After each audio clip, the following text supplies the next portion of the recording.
Hello, hello, hello. Good evening, everybody. Happy Wednesday. I'm Maui, and this is the dope. I'm going to take off this banner because our stream has started. Tonight, we're finishing our talk on Disney I Want Songs and starting a conversation on Disney Love Songs. We're going to start that a little bit later in the broadcast. We're going to have just a general conversation to start.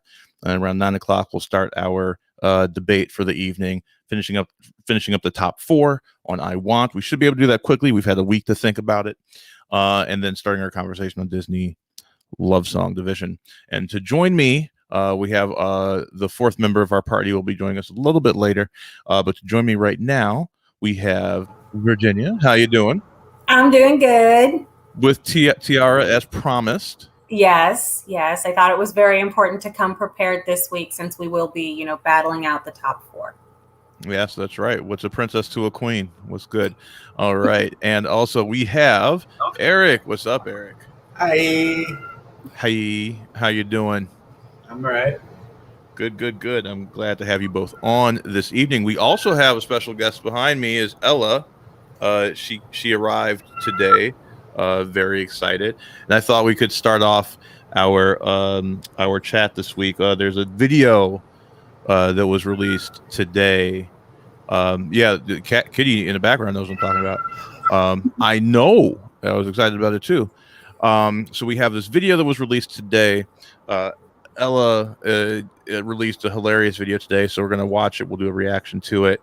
I will get it ready to share in just a second here. But while I'm doing that, Virginia, how was your week? My week was crazy. You tell.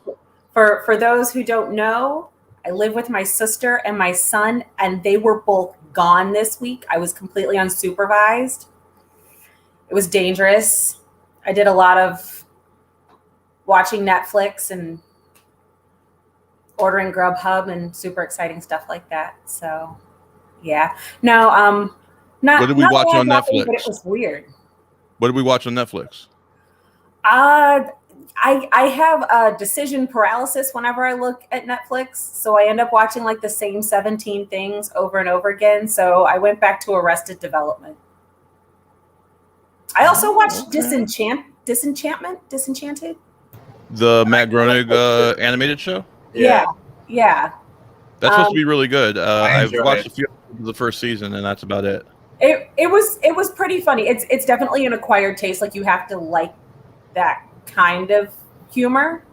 But like, if you were a fan of like Futurama, then you'll probably enjoy this. And it's the kind of comedy where, it takes it a step too far, and then you're like, this isn't funny, and then it takes it one step further, and you're like, okay, it's funny again, and then they stop. So yeah, it was interesting. It was interesting. I managed to watch I think the first 2.5 seasons of it. So Nice. Yeah, it was fun. Eric, what about you? How was your week? My week has been pretty boring. Things are really slow at work, and there's not a whole lot to do. I don't know. Okay. Don't have much to report on. But I did. But did you watch Loki? I did watch Loki. Yes, just no spoilers, but give me your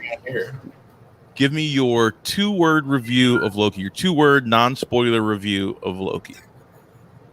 Holy crap! That was mine as well. Strangely enough.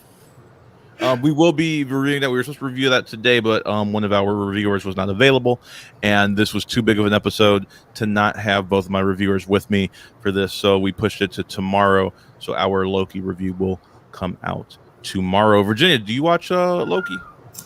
Nope, not yet. I'm still trying to make it through all the Marvel movies. So. Oh, okay. Yeah, we'll definitely get through all the Marvel movies before you get to Loki. I think I have to catch up on all of that and figure out. I think where I am in the movies, Loki is still dead.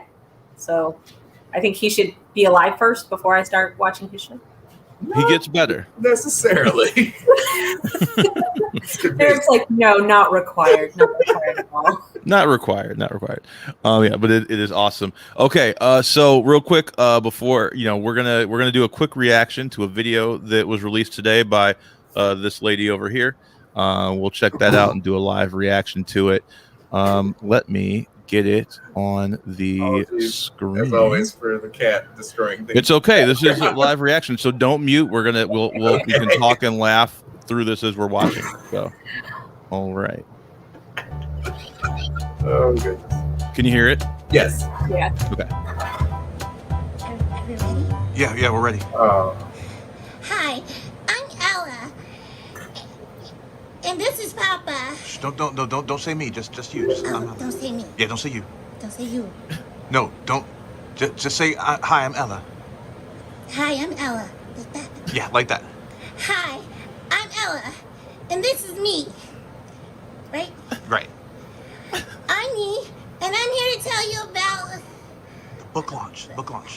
She's very the nervous. book launch at Fitzgerald's. It Fitzgerald's nightclub. Oh, at Fitzgerald's nightclub. Nightclub. At night? I can't go there. Yeah, no, it's gonna be at noon. Start out. Hi, I'm Ella. I'm me. I'm going to tell you about the book launch at Fitzgerald's nightclub. Happening July 17th. July 17th at noon, At noon. which is 2 o'clock. 4 o'clock. 4 o'clock? Yeah, That's 'cause not noon. noon until 4 o'clock. Noon until 4 o'clock. That's my bedtime. We're gonna have. I see what you did there. It's gonna be a book signing. She's I'm gonna hilarious. Stay woke. Stay woke. She's been listening to Be a book songs she signing. should not be. Mhm. I know how to write some of the letters in my name. What's the name of the book? Ella. Hi, I'm Ella. Yes, that's who I am. Yes, that's the name of the book. What? The name of the book is Hi, I'm Ella. Yes, I'm Ella. Yes, but the name of the book. Say the name of the book is Hi, I'm Ella. The name of the book is Hi, I'm Ella. That's me. That's you. So come to Fitzgerald's nightclub at noon. That's 12 to 4 p.m. July 17th. Yes. Yes. At Fitzgerald's nightclub, but it'll be at noon in the daytime, and I get to stay woke during my nap after I eat. It's adorable. That kid. Oh gosh. That kid is hilarious. So there we Oh, go.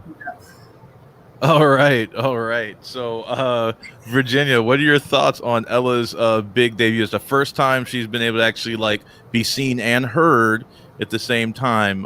Today was a very special day. I loved it. I love her. I think she looks exactly like the character, and her mannerisms are very much like the character. But the dialogue is what got me, because I have a 4-year-old, and I understand that completely derailed train of thought where you're trying to get a single sentence out, and it's just like every single word you're just like off to the races somewhere. And when I saw it this afternoon, I laughed so hard. I was like, that is the most accurate fictional portrayal of a 4-year-old I've ever seen in my life. Because yes, that was this morning getting dressed. So I loved it. I'm so excited to hear more from her and see more from her. I think she's going to connect with kids really well. And I know as a parent, I loved watching her. I got a big kick out of her. So I'm excited. Yeah, I think my favorite part is probably when I'm like in the book and she's like, the what? Even though we've been talking about the book launch the entire time, she's like, huh? What are you talking about? Like, you know, what the book? We just yeah, it's really cute. It's just like I kind of based it off of Scott Sakayama's Maris videos that I'm a big fan of his videos where he's just following her around with a camera. I think like we're literally going to do like a series of just me and Ella, and I'm like videotaping her just being Ella, on the phone, just very much an homage to Scott, because I just love his Maris videos. Those videos are great. Yes. So much. Eric, what did you think about the video? That was super cute, and I'm not around 4-year-olds very often, so I will have to take your word for it about the derailed train of thought. But I thought like the dialogue was very funny because it was turning into like a comedy routine, basically. Like Evan, There's a little who's on first. Like, Yeah. Ella, no, that's me. Hi. Mhm. We very much wanted to evoke that like Abbott and Costello type of feel. So we improv'd that actually. We Nice. just kind of ran through like the general like shape of what we wanted to do once, and then we're like, should we just turn the camera on and give it a try? And basically I said, just talk, and whenever you pause, right, and then I'll just throw out a thing like just stop whenever you want to stop, and then like I'll throw out a like no, say this, like a dad like filming their kid, and I thought it worked really, really well. Yeah, it did. It was very fun. Yeah, it was great. Yeah, I also loved her ad lib on the fidget, like the where she like just kind of garbles. That was hilarious. It's so good. So yeah, so that's coming up on the 17th. If you want to get tickets are available now. I will put the ticket link real quick in the chat if anyone is interested in coming. It's going to be really fun. We're going to have some music. Ella will be there.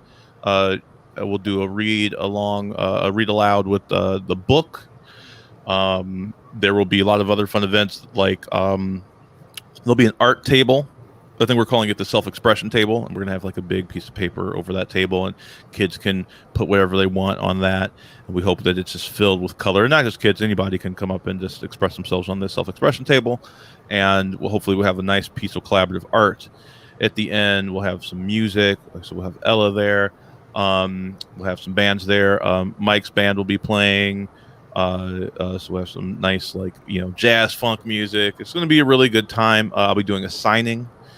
Afterwards, we'll have Ella T-shirts on sale, so it's gonna be a lot of fun. I'm really looking forward to it. Oh, we're gonna have like those fairy hunts, like if you go to a garden and they have like little hidden fairies all over the place. We're gonna do that with the kids, so we'll have little hidden kid pictures throughout the Fitzgerald's venue. Cool. And kids can try and find them all, and Ella will give some clues as to where you can find some of them throughout the night. So excited for that. Really, really excited to bring that to life. And I've been working on this now for close to a year, so I'm really, really excited to share it with the world finally. Well done. Thank you. Okay, so we're still waiting for Catherine for a little bit. So I'm gonna put this in the chat real quick. Let's talk about last week a little bit, y'all. Let's talk about the violence that ensued. It was so much fun. Oh my gosh. Were you disappointed in the placement of any of your songs, or do you feel pretty good about that placement that we did last week?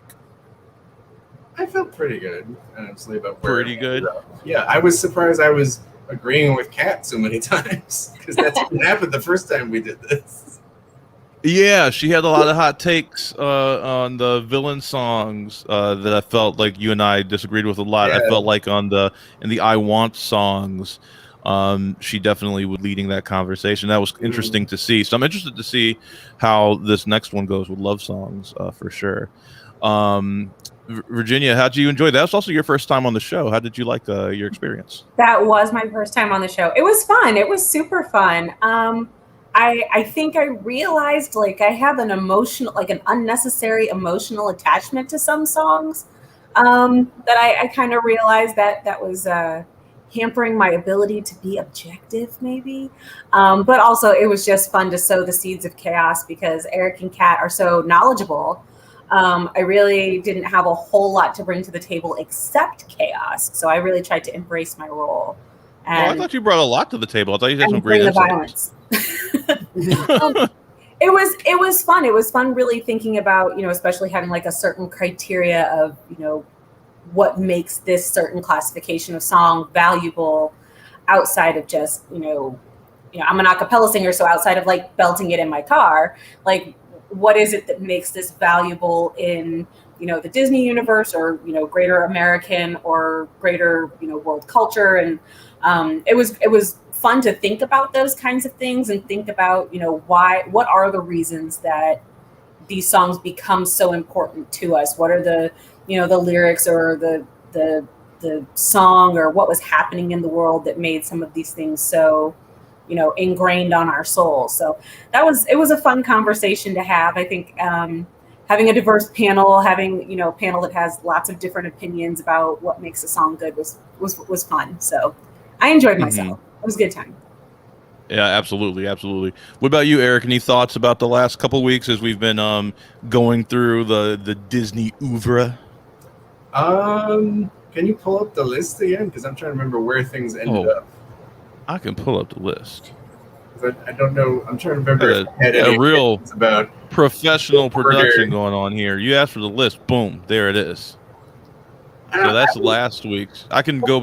That's last mostly week's. okay I want with where things were falling in this list. what? Yeah. You said mostly. Okay, what does mostly mean? I mean, you heard me defending Out There, and that's one of my favorites. I felt like that should be a bit higher. I mean, 6 is pretty good. 6 is pretty good. What would you have ranked below it out of what's in the top 5 there?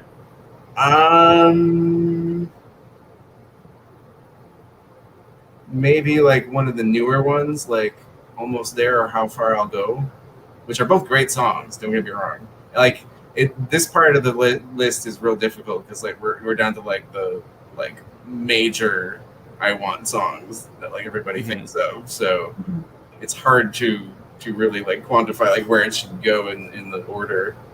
I'm interested to see where Almost There ends up landing because I think Almost There is definitely like the least popular of all these songs, but I also think it's arguably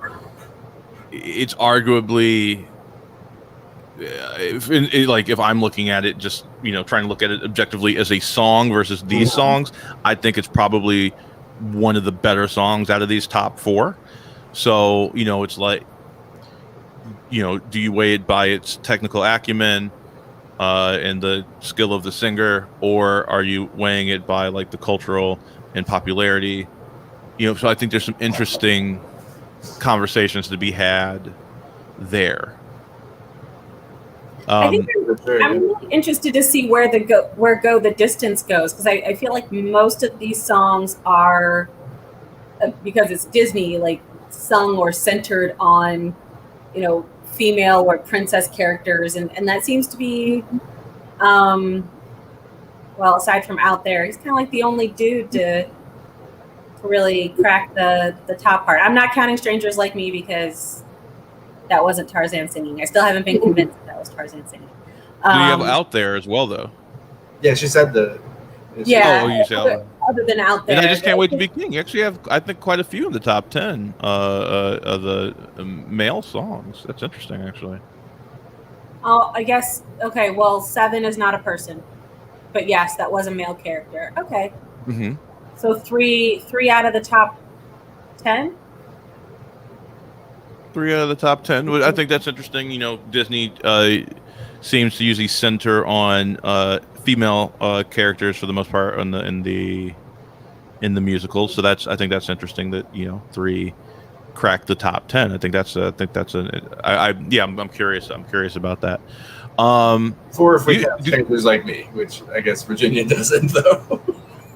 I would say 4. I would count Strangers Like Me is I still maintain that's Tarzan's inner monologue. I agree. I think Phil Collins' songs are kind of like the inner monologue of Tarzan throughout the Tarzan's family. Like these, like the expression of the emotions that the characters are feeling at the moment, and that one is definitely centered on Tarzan. So I do feel like that is supposed to be Tarzan's POV that Phil Collins is singing in that moment. I have a question, Eric. If I were to ask you who your favorite Disney composer or team of composers, are, what would you say? Well, favorite composer overall, it's got to be Alan Menken, just because Menken? So many of the classics from the Disney Renaissance and beyond, and like some of the more recent ones, and that was just kind of the soundtrack of my childhood, Mm-hmm. And like he's worked with several different lyricists, but he himself has been sort of a mainstay of the Disney movies. So yeah, I would have to like give props to him. But yeah, okay. Menken and Howard Ashman sort of set the stage for what Disney films have become in the past couple decades, I would say. Definitely, I would definitely agree with that. Yeah, Virginia, do you have any opinion on like the Disney like composers? I don't. I don't know a lot about who writes the music. It's usually my feeling about singing it, how much I want to sing. Like I said, I come mostly from the perspective of a cappella, so I want to know, like, if we all show up in a room and somebody starts singing the first line of the song, how many bars in before we have all the parts, and like somebody walks in with their beer doing some vocal percussion. Like that's how I'm gonna judge the song. Yeah, no, I would agree with that. I would sing along with probably like any of these, knowing me. Yeah, yeah, for real. So Eric, I would counter is I would throw out there. What about the Sherman Brothers?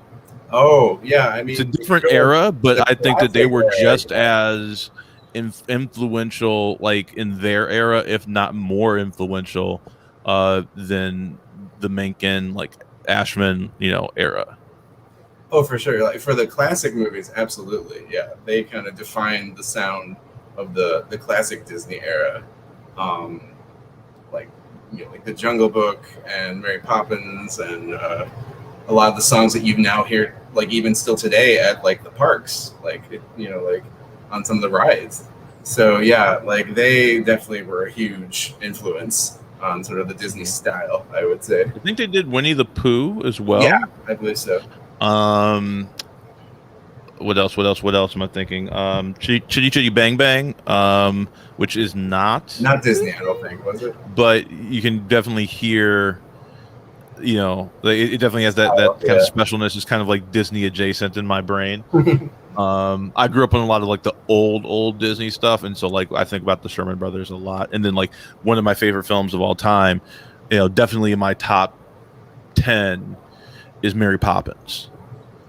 Which is why actually there is a Mary Poppins song in the next division. I think Mary Poppins holds the distinction in our tournament as the only live action film to be represented in any of the brackets. Ooh. I'm pretty sure. Yeah, I don't think there's another one. I think we talked about a Bed Knobs and Broomsticks song, but I don't think it cracked the top 16 anywhere when we were looking at that. So yeah, I think it's the only live action film to be represented in this 4 division bracket. It's a pretty big accomplishment. Pretty big accomplishment. Yeah. All right, so I haven't heard from Kat, so I think we're just gonna start hopping in, and then she can hop in once she logs on, because we're getting close to 9 o'clock here, and I have not heard from her. So Okay. let's just kind of jump into it, and we'll have her hop in. I'll be a proxy for Kat, and then once she gets here, then I will revert back to more of a facilitator of this conversation. So in the 4th seed, let's start with the Queen, Virginia. What is your choice for the 4th seed? Not to paraphrase what Kat said last week, but at this point it's like darn near impossible to pick a song that you think should go at the bottom of these 4, but I think I'm going to start with Go the Distance, although I'm willing to be swayed. I'm willing to be swayed in these this fourth and third bracket. Absolutely. Eric, okay, 4th seed, what are you thinking? I'm gonna break people's hearts probably, but I would vote Almost There, just because it didn't have as huge an impact as some of the other songs, in my opinion. Okay. I am also actually going to throw out Go the Distance out there. So let's have a discussion about that. Eric, because Virginia is saying she can be swayed, so I'm going to let you open the floor to debate on this one. Tell me why Go the Distance deserves a higher slot than Almost There. Well, I think first of all, we were just talking about how there were not too many Disney princes represented on this list. Like it's mostly the ladies. So I think one of the guy songs should at least be in our top three somewhere. Um, Also, to be honest, like when I was a kid, I loved the music in these movies. I wasn't as aware of like the composer and like the history behind it, so I didn't really understand what an "I Want" song was at the time until "Go the Distance." I started to recognize the pattern, and I was like, "Oh, okay, this is Hercules' moment to like sum up what he wants out of life and where the plot of this movie is going to go." So like this was kind of where I first became cognizant of that trope, I think. So I feel like it's a very quintessential "I Want" song. Okay. I hear all of that. You know, as you know, like Eric, you know, I freaking love Hercules. I freaking love this song. We've both done it many times over the years at karaoke. It's a great song. However, if there was a male centered song that would have cracked the top three for me, it would have been "I Just Can't Wait to Be King." I personally think that "Go the Distance" is overperformed on this list. I think it probably should have sat somewhere between like 6 and 8. It's a good song. However, a large chunk of the song is instrumental. Like there's a big chunk in the middle where just absolutely, you know, it's just a lot of just like montage walking. It's the True. it is the Lord of the Rings trilogy song of the Disney library. You know, it's a good song. However, like technically speaking, I also don't think it reaches the same heights as Almost There in terms of like the singing, in terms of the getting to the root of the "I Want." I think Almost There is a stronger "I Want" song. I feel like I know more about the wants and desires of Tiana in that song as opposed to Hercules in this song. I mean, I'm looking at the lyrics for "Go the Distance" right now. It sounds like he really just wants to be a hero. I don't think that he actually knows what he wants at this point. And usually in an "I Want" song, I feel like that it usually becomes recontextualized throughout the course of the movie. Like they know what they want, but it kind of changes over time. We do see when he gets that, he kind of gets a bit of a big head at first, and he has to like find out like what it really means to be a hero. So yeah. I think that for me, Almost There, across all the quadrants, of course Hercules is more popular, but I think across the rest of the quadrants, for me, Almost There edges it out in a lot of those other metrics. Virginia, you got anything you want to say on this, or Eric, do you have any rebuttal to that?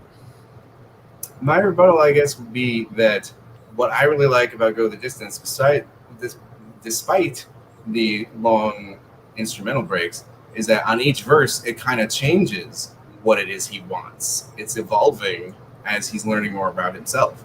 The first verse is basically like, "I want to know who I am and where I belong in this world," and then he finds out later on that he is the son of Zeus and he is destined to be a god, and then his want then changes to, "I want to prove myself and be worthy of this power that I have inherited and this heritage."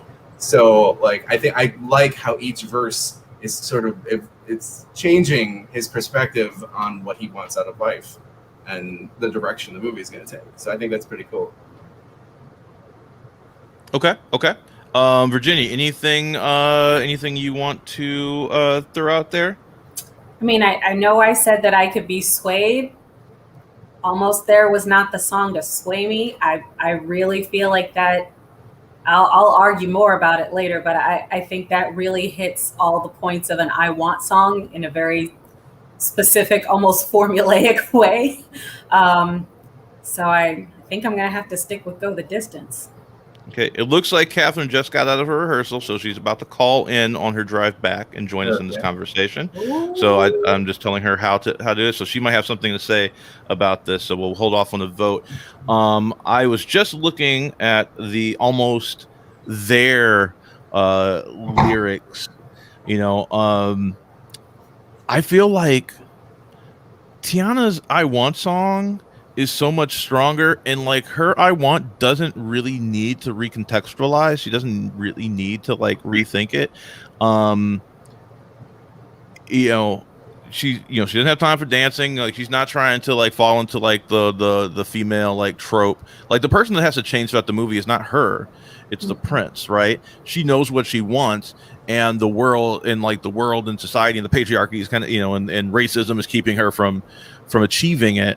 Um, this old town can slow you down, people taking the easy way, but I know exactly where I'm going. I'm getting closer and closer every day. And from the beginning, you see her putting in the work. I just like really, really, really respect Tiana. Like Tiana's such a unique character. Eric, what about musically? Like, do you think "Go the Distance" is a stronger song, like vocally, than "Almost There"? Honestly, I think you guys are kind of convincing me to change my vote. You're having No, I'm not. you've got a No, but just stronger like argument than I do so far. Because I think "Go the Distance" is another one. Oh, hello. we got a cat.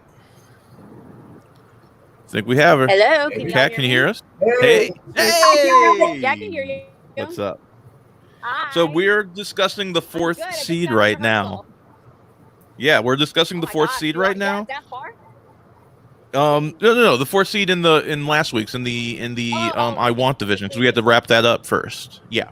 So Got it, the got it. discussion Okay. we're having right now is for the fourth seed. We like just started, and we were just kind of wrapping up our arguments on "Go the Distance" v "Almost There." So I'd love to get your opinion on these two songs. For which one of these you think should be in the fourth seed? Okay.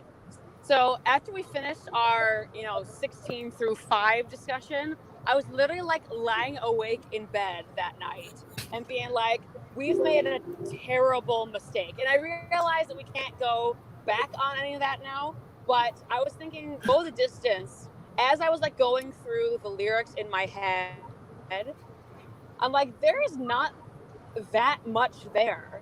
Like, there's a couple of reprises, but the original song is quite short and doesn't involve a ton. Whereas, like, Almost There is like a fully fleshed out, like, 3 minute or whatever song. So my vote would be for the fourth seed, Go the Distance. Okay, and so I think we were kind of coming to a bit to that realization as well. Like his "I Want" Yeah. song has to recontextualize throughout the course of the film, whereas Tiana's is a bit stronger out of the gate. However, I do think it is worth saying that Hercules is definitely the more popular of the two films, and that is part of our metric. But do we think that particular metric is strong enough where it knocks out Almost There in the other quadrants in terms of like the narrative function, which song is better musically, things like that? So we were just asking Eric, what do you think is the better like song, like vocally or like musically? Like, do you think "Go the Distance" is stronger than Almost There, or Almost There stronger than "Go the Distance"? I think you guys have kind of convinced me. I think "Almost There" is stronger just as a standalone song and musically. I was actually just thinking that "Go the Distance" is kind of similar to "Reflection," where the pop version on the credits is actually a fuller, more satisfying song than the one in the movie. Now that I think about it. Oh, that's interesting. That's interesting. Okay, so it sounds that was like the one that he had sung. yeah. So it sounds like we're saying "Go the Distance" is in the fourth seed. Am I correct in that? It sounds like I think we're pretty leaning- unanimous on that at this point. Yeah, I think that's fair. Okay, so that's all right. Cool. I'm going to adjust that on the standings, and then I will show the screen again, and we can get to the third seed on here. Did I just do? I just did nothing. Here we go. This one. I just pasted the wrong one. Okay, so "Go the Distance" is locking in at 4, and we're heading to 3 now. So we have left. I will show the screen again.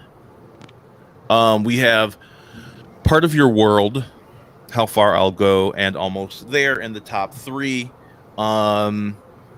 We'll start with Eric this time. Eric, what are you tossing out there? This is the top three. The top three. What are you throwing out? Oh man. Honestly, I would be fine with either this order or switch 2 and a 3. Okay. Yeah, like I don't have any really strong opinion either way.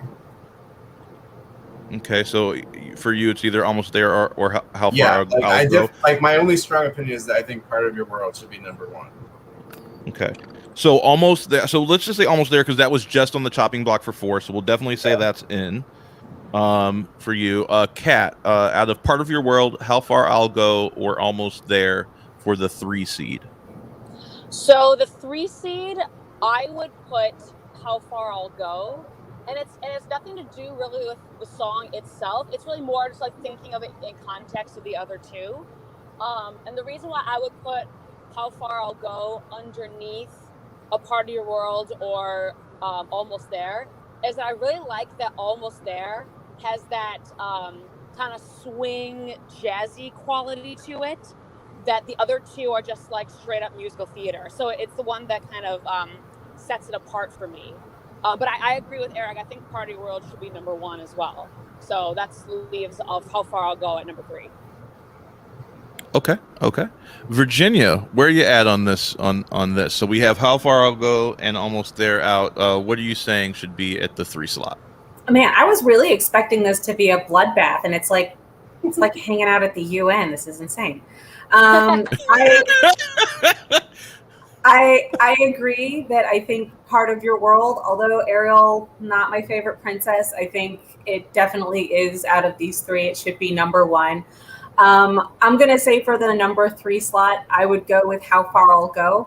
I think y'all know I'm all about the bopability, and I think Almost There has that. It has that musical quality, and also as far as an I Want song, I really love that she just like lays it out.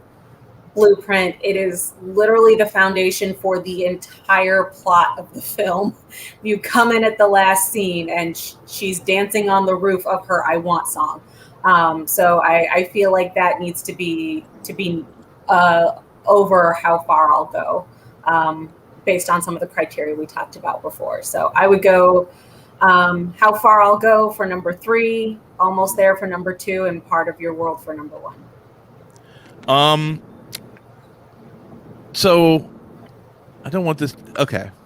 Now he's choosing violence. Violence, yeah. Here's the thing. Now that Kat's back, I'm gonna probably step back into more of a facilitation role. But before I step back a bit, I will say this. I love Almost There. I think it is probably the most boppable song on this list in this bracket. It is such a banger. It could have been in Showstoppers. It is a freaking fantastic song.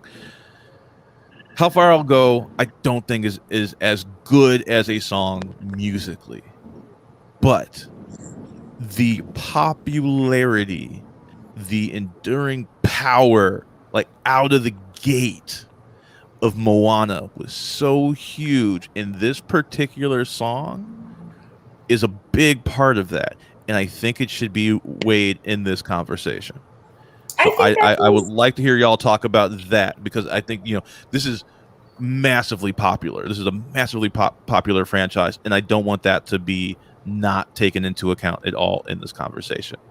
I think that goes a little bit back to what Eric was saying about reflection, though, that when there's a pop cover, when the song is sung like on stage in an awards show, like it's gonna have that gravitational pull, but that has more to do with the promotion of the movie and less to do like that. It had to be enduring the way that it was coming in, and some of the walls it was pushing over, like it had to grab people and get fans right off the bat as fast as possible.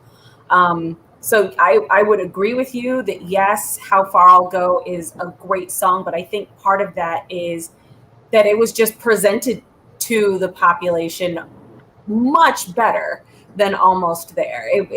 There's no like pop cover of like, I don't know, Jennifer Hudson doing Almost There. There's just not. And would that have changed how we think of it if that had been offered?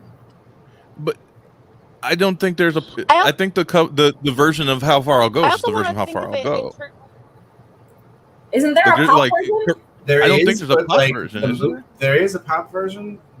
I want to say it's I'm aware like of. Demi Lovato or something like that. Not that I'm aware of. I don't know. But it's not as popular as that version of the song. The movie version was the one that got really popular. That's the definitive version. Yeah. For this. By the way, can you guys hear me all right? I just realized my air conditioner is still on. Yeah, hear you fine. Okay, cool. Just making sure. What you say, Kat? I also want to think of Almost There. I also want to think of Almost There in the context of the plot, because by this point in the story, we've seen Tiana with her parents, and now she's a grown woman, and her dad has passed away, and he never got to see the dream of sharing his food and his restaurant with the people. So this I Want song is not just for Tiana, as important as that is to her, it's also for her dad too. So I think it has an even deeper meaning to it in the context of the narrative than How Far I'll Go. Interesting. I will counter that. The I Want song is about the main character. The father is. Whether or not it speaks to the experience of the father, I think is a bit relevant within the context of this conversation. I will throw that out there, and I will also say that. But she wants it for him. Yeah, sure. But I think that the focus is on Tiana. So I personally would just, if that's part of your weighing in, cool. But I'm looking at it strictly from Tiana. I will also say that How Far I'll Go. I don't know, like just looking at the lyrics here. It's that the want to like get off the island. I think is such a beautiful representation of how she's being oppressed within her culture and how she wants to break free. I know it seems like a pretty beautiful song. And similarly to how I was talking about in the previous matchup, How Far I'll Go, or Almost There versus Go the Distance, both of these princesses, they don't need to do the evolving. It's the world around them that needs to do the evolving. And so, yeah, I think both of these are very, very strong. So I just wanted to throw that out there as well before we make our final votes. Because I think that in terms of an I Want song, I also think this weighs very both of these songs, I think, are beautiful I Want songs because they're I Want songs that aren't necessarily flawed. Right, like the issues that are happening within both Princess and the Frog and Moana.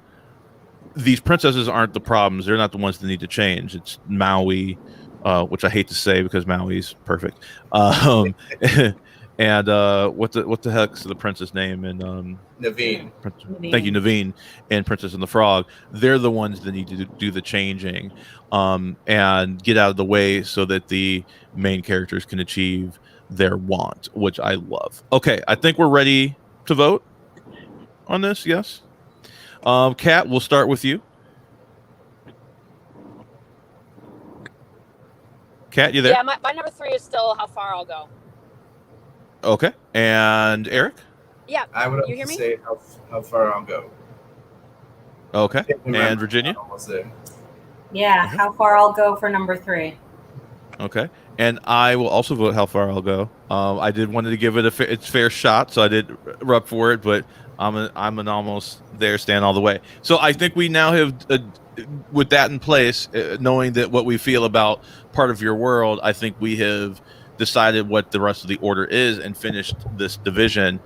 We just need to switch How Far I'll Go and Almost There, which means Almost There, which is a true underdog, I think, in this because of its lack of popularity in the zeitgeist,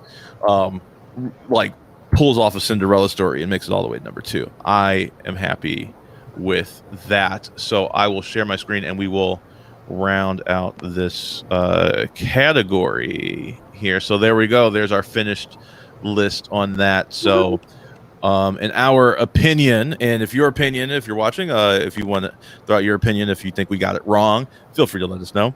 But our definitive list is In a World of My Own, Bell Reprise, When Will My Life Begin, Someday My Prince Will Come, Just Around the River Bend, For the First Time and Forever, A Dream is a Wish Your Heart Makes, Strangers Like Me, Into the Unknown, I Just Can't Wait to Be King, Out There, Reflection, Go the Distance, How Far I'll Go, Almost There, Part of Your World.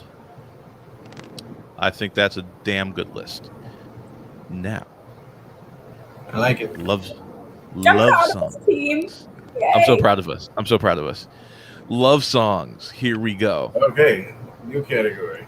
Oh my goodness. New category. I can't see the whole list. Right, there we go. Here's the 16. So, in no particular order, we have Once Upon a Dream, One Song, So This Is Love, Bella Notte, Love, Kiss the Girl, Beauty and the Beast, A Whole New World, Can You Feel the Love Tonight, the most suggestive title of these. If I Never Knew You, I Won't Say I'm in Love, Ma Belle Evangeline, I See the Light, Love is an Open Door, Lost in the Woods, and Jolly Holiday are 16. Here we go. So before we do that, let's have a brief conversation about what we're looking for in our love song division. What are the criteria that you're looking for? I would like to add a new criteria just for this particular category, and that because I would like to add chemistry, because a lot of a love song is, what there is between the two people that are singing the love song. I love that. Chemistry. Having them in some of these cases, I think. But like, how does it set the mood, right? Like, First we got to create the mood. Yeah. I like that a lot. I'm so glad your brain went there, Eric, because that's exactly what I was thinking too. Like, did you just say the mood? Yeah. What kind of mood is evoking, right? Like, is it the awkward, can you feel the love tonight? Like, that's it's weird. It's a little weird in the Disney song, but that's okay. I'm not mad at it. I'm just saying though, like, they're definitely hinting at banging happening in that scene. Oh, for sure. I'm just like at one point Nala's got this like look in her eyes. I'm like, whoa. Right, she's giving the bedroom eyes. She's like, this is happening. Anthropomorphic. This is happening. The animal, thanks. Right. It's a little weird. Just saying. But it's okay. I don't want to shame them. This is a sex positive show. I don't want to shame them. But yes. Okay. Let's start with Kat. You can't really see very well right now, I'm assuming, yes? I can't. It's okay. I actually had a question though. There's a song on this list that's just titled "Love." What is that? That is from Robin Hood. Robin Hood. Yep. Yeah, it's not the best title. No. Very hard to find. Oh. Okay. So yeah, I love that song. It's a good song, but no one ever remembers that, including me, because you stumped me in a trivia contest once with that, Maui. I did. Good memory. Yeah. Robin Hood is my jam. Like, I love that. That's a great movie. Yeah. All right. So, Kat, since you can't see, we'll hold off on you going first. We'll let some of these other people throw it out, and I'll reread the list if you need me to. Virginia, let's start with you this time. Oh man. I will start off by saying I don't have a ton of feelings about a lot of these songs. Probably bad, seeing as they're all songs about romance, but I just want to go ahead and get that out there that a lot of these songs I might have some opinions on them, but I don't know. I feel like I can be swayed on a lot of these. I'm going to start with If I Never Knew You, simply from the historical context of that entire plot being just not right. Well, that's fair. I do really love that song, however. But I have nowhere else to start. All right, Eric, what about you? I actually was going to say Love, despite how much I really enjoy Robin Hood. That song is not super memorable, and most people don't even know what it is. Nope. Dare you? All right, Kat.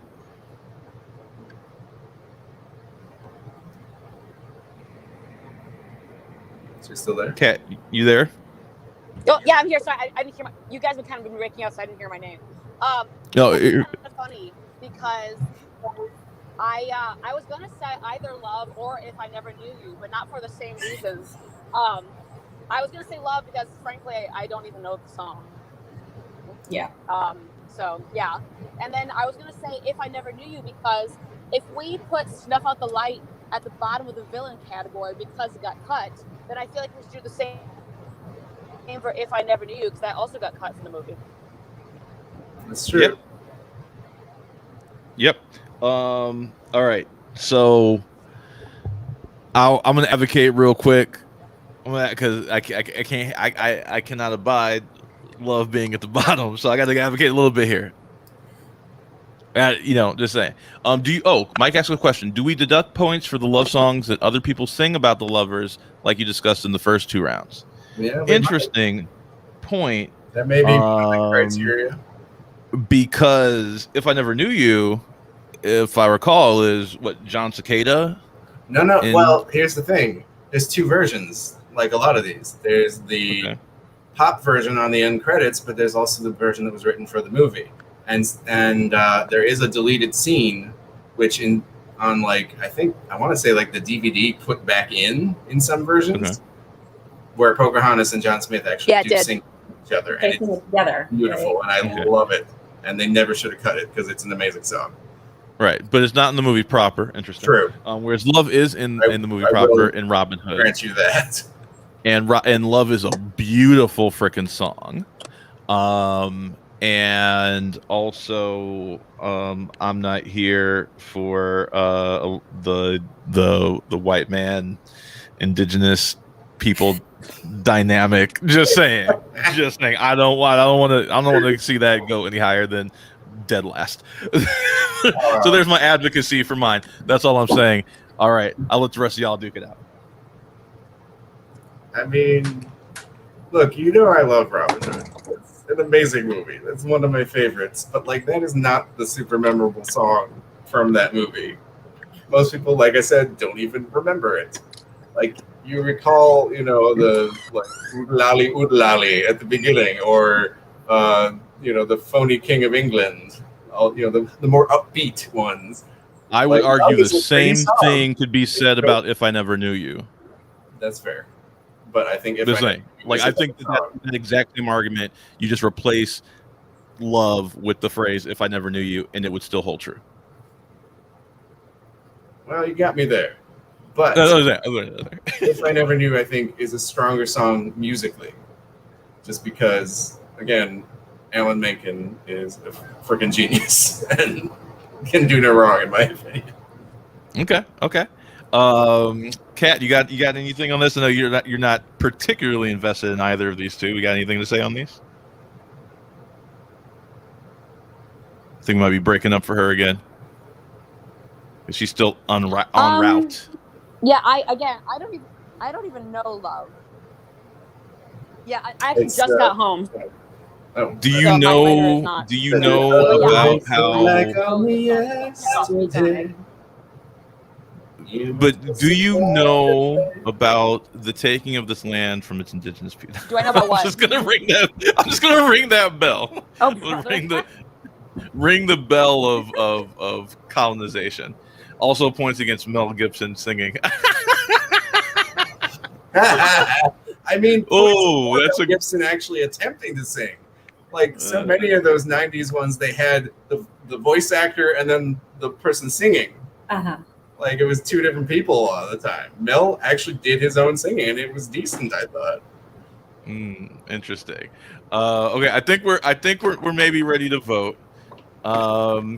Let's start with Virginia. I'm putting If I Ever Knew You at the bottom because I just don't like it. Okay. Eric? Still voting for Love. Sorry. All right. Kat? Suspense is killing me. I'll put the last. Kat, you there? She's probably like getting out of the car and. Yeah, I'm just gonna go ahead now and say if I never knew you. So that's 2 votes for that. So it's whatever Kat says. We have a tie. We're gonna go to Mike for the tiebreaker here. So we'll see what Kat says as soon as she's available. Kat, as soon as you can hear us. I think it's gotta be it. I think it's gotta be If I Never Knew You. No, I got you. I'm here. Oh, okay. So you're saying If I Never Knew You? If I never knew you. Because again, I want to be consistent. So if Snuff Out the Light didn't, because if Snuff Out the Light got to be bottom C because it didn't make it into its movie, then I think we should be consistent. Okay, that's fair. All right. If I Never Knew You, I feel like love is not long for this world. That's a depressing sentiment, isn't it? Oh, yeah, that is sad. All right. If I Never Knew You. That breaks my heart. I love that song. It is a good song. It's a good song. And it's such a good duet. Oh. It is a very good song. All right. Eric, you can start this round. What you got? Throwing Out Love again, I'm assuming? Yeah, I'm going to stick with that. Okay. Not the strongest song in that movie. Kat, what you got for the next place? You want me to read the list for you again?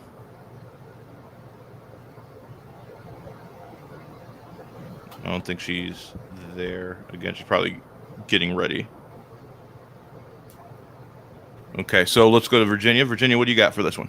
I think I'm going to have to agree with Eric that it just took me a little too long to find the actual right song on YouTube.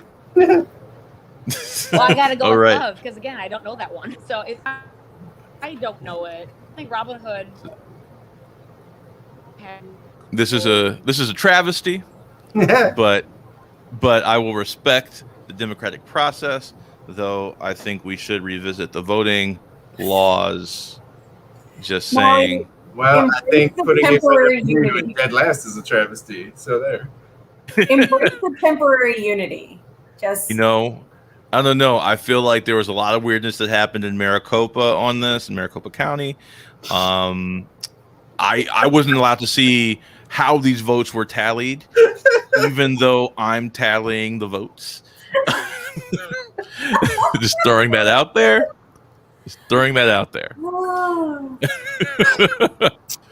All right. So Love at 15. All right, we're going to 14. What do we got for 14? Kat, let's start with you this time if you're available. Are you switching computers? Or switching to a computer? I think she's right. Schrodinger's cat at the moment because we don't know if she's there. Yeah. Yes. Oh my gosh. Okay, so let's go to Eric again. Oh, let me see. For the next one, I would say Ma Belle Evangeline. Oh, because my it's God. a very pretty and sweet song, but it's not as strong as some of the other ones on this list, and the person he's singing it to doesn't even really exist. How dare you? Evangeline does exist. Did you not watch the end of the movie? I did, but They end up together. Star, though. It's the strongest love arc in the movie. How dare you? I mean, all right. No, it's okay. You're free to have your opinions, sir. You're free to have your opinions. Absolutely. Okay. Virginia, what you got? Do I choose violence? Do I? I'm gonna go with Bella Notte. Ooh, okay. Because neither of them sing it to either of them. And it's about nighttime. And it has a really terrible portrayal of Italian Americans. That's fair, actually. Ooh. That was not much higher on my list, if I'm being honest. All right, Micah had a comment here. He guesses he's the only one who's been obsessively listening to my playlists in recent weeks. I mean, I definitely listened to them when you first released them. I have not. I guess I should have been going back to it to like. I just listened my to memory. this week. Yeah, I have some strong opinions. I did listen to it recently, so and this is hard for me. Like once we get to like 12 up, like there's I don't know, like there's so many of these that I just love, that it's gonna be hard for me. Kat is coming back up on her laptop, so we'll give her a quick speak of the cat. I just heard the boop. There she is. Thank you all for your single. patience. Hi. Unfortunate jersey you're wearing there, friend. Not at all unfortunate. Thank you. It's beautiful. Don't ever change. Mr. Clay Matthews over here. Just gonna remove you from the stream. No one can see you or hear you now. No, that's fine. I'll bring you back. It's fine.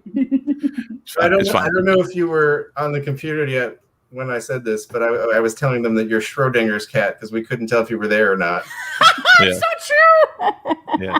We could not observe you, so like we couldn't say that you were there or you weren't there until we were able to observe you. Now that we observe you, we have the answer. There must have been some like really weird like sync issues because I would say what I had to say and then there'd be this really long pause and then somebody like, yeah, I agree. Like, okay. Dr. Davis. And we were just really thinking over what you had to say. Oh yeah, what I have to say is always so deep and well thought out. Seriously. Indeed. Okay, so Catherine, so you know what's been thrown out for this round. Eric, feel free to reiterate your why. Eric chose Ma Belle Evangeline. Ooh. I did. I didn't think it was as strong a song as some of the other ones on the list. And if we're being honest, the person that he sings it to isn't real necessarily. Like he believes in her. You keep your mouth shut, Eric. Eric is drawing a lot of ire from the ending when another star is visible that something may have happened, but it's not like the other songs where it's a duet between the two lovers. And so it doesn't quite meet the same criteria that we were setting earlier. Obviously, someone doesn't believe in the film Stardust. It's fine. I love Stardust. No, there's something weird going over here. Anyway, when the list was first read out, when I heard Ma Belle Evangeline, I was like, ugh, that's not going to go very far. Thank you. I love this movie, and I could not sing this song to you. I don't think it's very boppable. And again, it also has, like you said, the added detriment of it not of being a solo rather than a duet, and he's singing to a star. If we're talking about chemistry, though, like it has amazing chemistry with that star. Oh yeah, a nuclear reaction. Do you not tear up when he becomes a star at the end with her? Oh my god, I love him. I cry a lot. He's great. Just throwing that out there. Virginia threw out Bella Notte, and I'll let her tell you why. I threw out Bella Notte because the dogs are not singing. They don't sing to each other or at all. And because it has a really horrible portrayal of Italian Americans, which just rubbed me the wrong way when I rewatched it today. Oh, you rewatched it today? I don't think it'll be too much higher. But I don't think it'll be this low because, again, Lady and the Tramp was not one that we owned when I was growing up. And I don't know very much about that movie. But one thing I could do is sing for you the opening lines of Bella Notte. So, like, for, like, iconicness, I don't know, iconography, we can have it go a little higher, in my opinion. And not to argue against myself, but it does do that thing that I really like where it goes from like the character singing and then it shifts into like the beautiful like choral singing and you like fly into the speed. Like I always really liked that in like the older Disney movies where you hear like this beautiful choir come in and like I do too. Not to argue against myself, but yeah. But all right, okay, I'm just throw this out for y'all to talk about. Like the song's not even about the two of them. No, it's not. It has nothing to do with Lady or the Tramp. It's just about a beautiful night that they call Bella Notte. but it's very high on the chemistry scale because he's setting the mood. You know, he's trying to help him make a move. Lovers in general. Mm-hmm. Yeah, I was saying narratively, it has actually nothing to do with those two characters. It's just like a hot song that's being played during their date. Like if you remove the visual, it wouldn't necessarily be a love song because you wouldn't have the visual cues to tell you. Yeah. It's a love. It's a love song. It's a love song in the lyrics. I remember they say it's a love song, and that it's like with your loved one. Well, I mean, that's what makes it different, Maui, is that it's diegetic. It is being heard in the world of the. I don't think movie. it believes in L. Ron Fancy Hubbard. words there. I don't think it. Diegetic. Diegetic is. I've read Dianetics. I don't think that's what. Diegetic. I love you guys so much. Be quiet, Virginia. They're the worst. I could not help myself. She's a bad influence on me back here. She told me to do it. Mm-hmm. Whispering in your ear. Whispering in my diegetic ear. Means the music is native to the world of the show or the. I know the what scene. diegetic means. I'm just. Oh, I don't know what you know. You acted like you didn't know. Damn. How dare you? I couldn't help myself. I was like messing with you. If you want me to change the jersey, I'll change the jersey. This is what you get for wearing a Green Bay jersey. No, it's okay. I don't actually have a thing against the Green Bay Packers. I know. Okay. I think you have some good points. Are we ready to vote on this? I don't want to spend too much time on the lower tier. These are songs that we're probably not as invested in. It's not that big of a deal. True. I will say, while I do think I will say my last thing on this is that my Belle Evangeline, I love my Belle Evangeline. I love the arc of this lightning bug and the star being in love and seeing that like pay off at the end is beautiful. So I think narratively it has more. I think it has more going for it, but I do agree with you, Catherine, that like the one thing that you remember from Lady and the Tramp is them like making out over spaghetti to the song, for sure. But do we count that as a point for the song? Because like that's a visual that's just happening in the movie, not necessarily part of the song. Ooh, but again, like because that would be new criteria. Like, do we count what's going on in the scene? But again, like I was saying to Virginia, like I don't know much about Lady and the Tramp, but I could actually sing for you the first couple lines of this song. Like I can hear it in my head. Mm-hmm. So that's the actual song. It's not just what's happening in the scene. Although that little nose boop with the spaghetti is pretty iconic. It's the song that helps it out too. It's not just that. That's fair. I think Mike didn't like my Dianetics joke. Thank you, Mike. I knew I liked you. I regret nothing. By the way, Mike and I went to the movie theaters together for the first time in like year and a half, and we saw F9. And oh my God, this is the most ridiculous film. I want to see it again. It makes no damn sense. It's ridiculous, and I love it, and I also hate it. Just saying. All right, I think we're spoilers. They go to space in a Pontiac. Nuh-uh. In a Pontiac Fiero. I swear to Christ, it's the weirdest movie. Okay. Yeah. Okay. So vote time. Queen Virginia.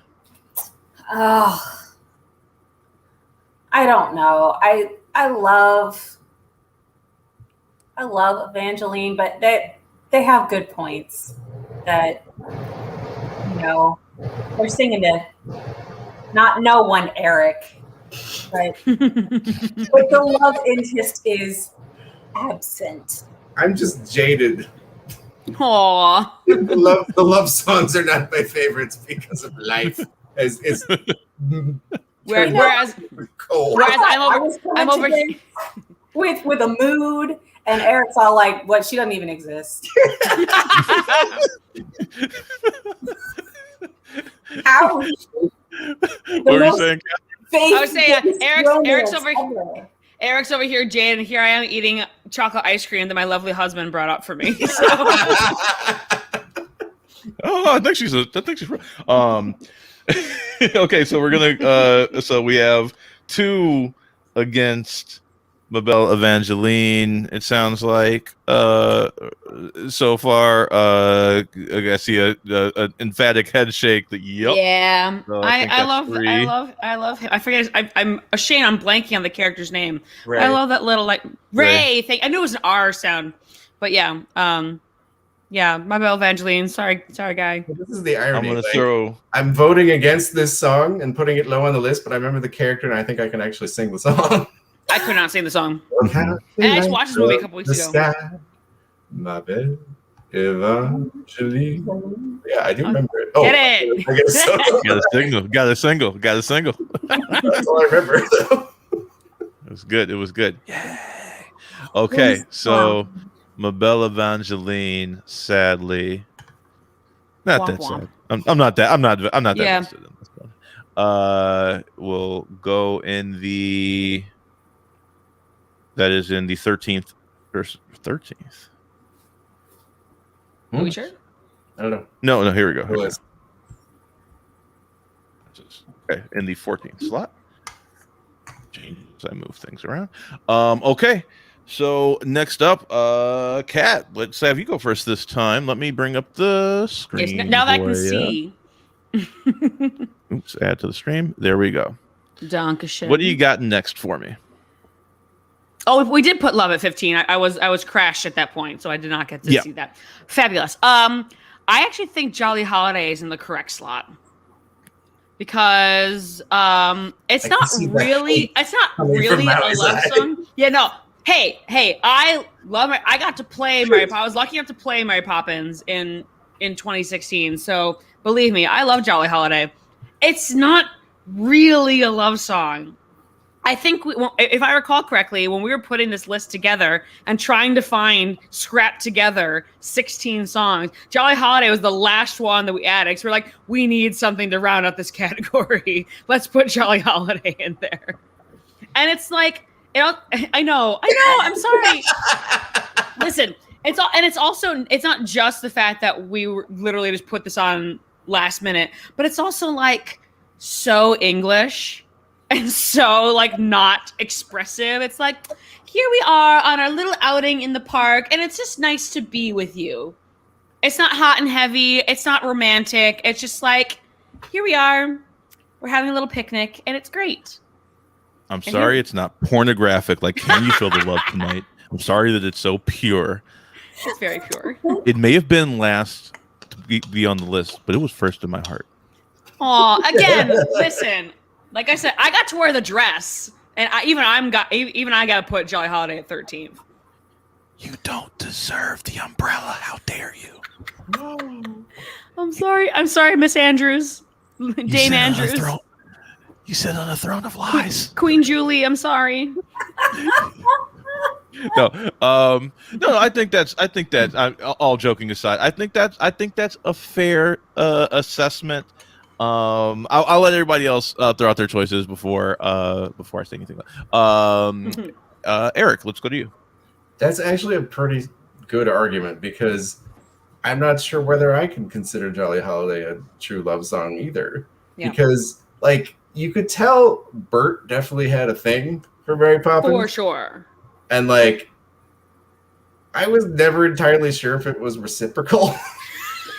I think she was just kind of putting up with him. I think Mary, as an omnipotent magical being, is like, "Oh, Bert, that's really cute," but no. It's like, do you know how many Berts I've been through already? I've been doing this for years. Yeah, and a couple decades later, she's with Lin-Manuel Miranda, so like whatever. Maui's so mad. So, like you're saying, if there is actual love between them, it's very chaste. Yeah. And like it's from so afar. Yeah, that's like really... super hot in Britain. That's all they get over there. All they get. So you're saying like while he's singing It's a Jolly Holiday, like in her mind, she's hearing Queen's Who Wants to Live Forever? I mean, maybe. The curse of immortality. We don't. I mean, oh my God, he was still young when, like, they did the sequel. So Who knows how long she'd been doing this for? My rebuttal, because this is pile on Jolly Holiday time apparently, is that she clearly sings, "Oh, it's a jolly holiday with you, Bert. Gentlemen like you are few, though you're just a diamond in the rough, Bert." Wait.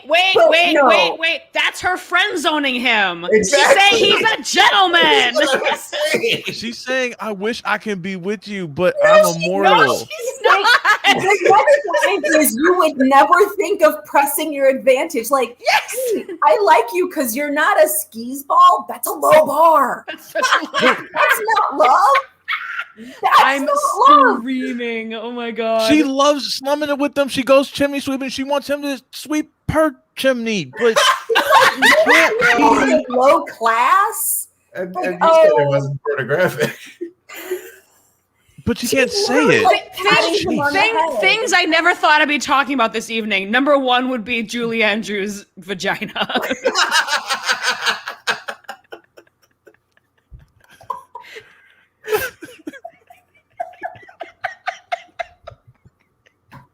What is happening in this episode? Oh my god. This got spicy early. Oh man. I hate to argue against myself, but there is that weird last verse where he just starts fucking with her for no reason. Like, it's true that Mavis and Sybil have ways that are winning, and Prudence and Gwendolyn set your heart spinning. Now he's negging her. He's negging her. It's so weird. Set your heart spinning. Iggy's delightful. Maud's disarming. Janice, Felicia, Lydia charming. Cynthia's dashing. Vivian sweet. Stephanie smashing. Priscilla's a treat. Veronica, Millicent, Agnes, and Jane. Connival company. Timon again. Dorcas and Phyllis and Glynis are sorts. I'll agree. Are three jolly good sports, which means he's been getting real freaky. But cream of the crop, tip of the top, it's Mary Poppins, and there we stop. It's like she's been friend zoning him, so he's like, yeah, "It's all right. I got all these other chicks all around London. I don't need you, Mary." And in that whole line when they're naming all the women, does it not strike anybody as odd that like the animals are chiming in like, "Oh yeah, we know you're a sleaze. Let's add some more ladies in." Yeah, like the penguins. You Like, forgot oh, yeah. I've never thought of that way. That's amazing. You It's like forgot super to passive go. aggressive Yeah, between the two I know of them. It is. Let's help Damn. you out. Yeah, no. It's like the Mambo number 5 of like Britain. It's bad. Okay, There's no I love. maintain No love. on Mambo number 5 that the true love of Lou Bega is the trumpet. I'm just saying. The only one that was there for him. No lies. The only one that was always there for him was the trumpet. That's why he always says it. Not too much. This is my favorite round ever. Roll at number 13. Right. Unlucky 13. So, Jolly Holiday it is. Yep, there we go. We are in consensus. You've convinced me. We had to go That through was- Dick Van Dyke, Lou Bega, and the Dame Julie Andrews vagina to get there. But yeah, We did. We got is there Dick eventually. Sorry. Is Dick Van Dyke's name the ultimate oxymoron? Penis Van Lesbian? Just saying. God, Dick Van Dyke. Anyway. Oh my God. Favorite episode. Right. All right. Where are we? Oh my God. Where are we? Don't have Kat, me go. well, let's- Don't have me go first again. We're man. having you go first again. That was too easy of a No. round. Go first Okay, again. Time fine. for violence. Let's see. I think one song. Because it's not very boppable. Which it's one not- song from? Snow White. Okay.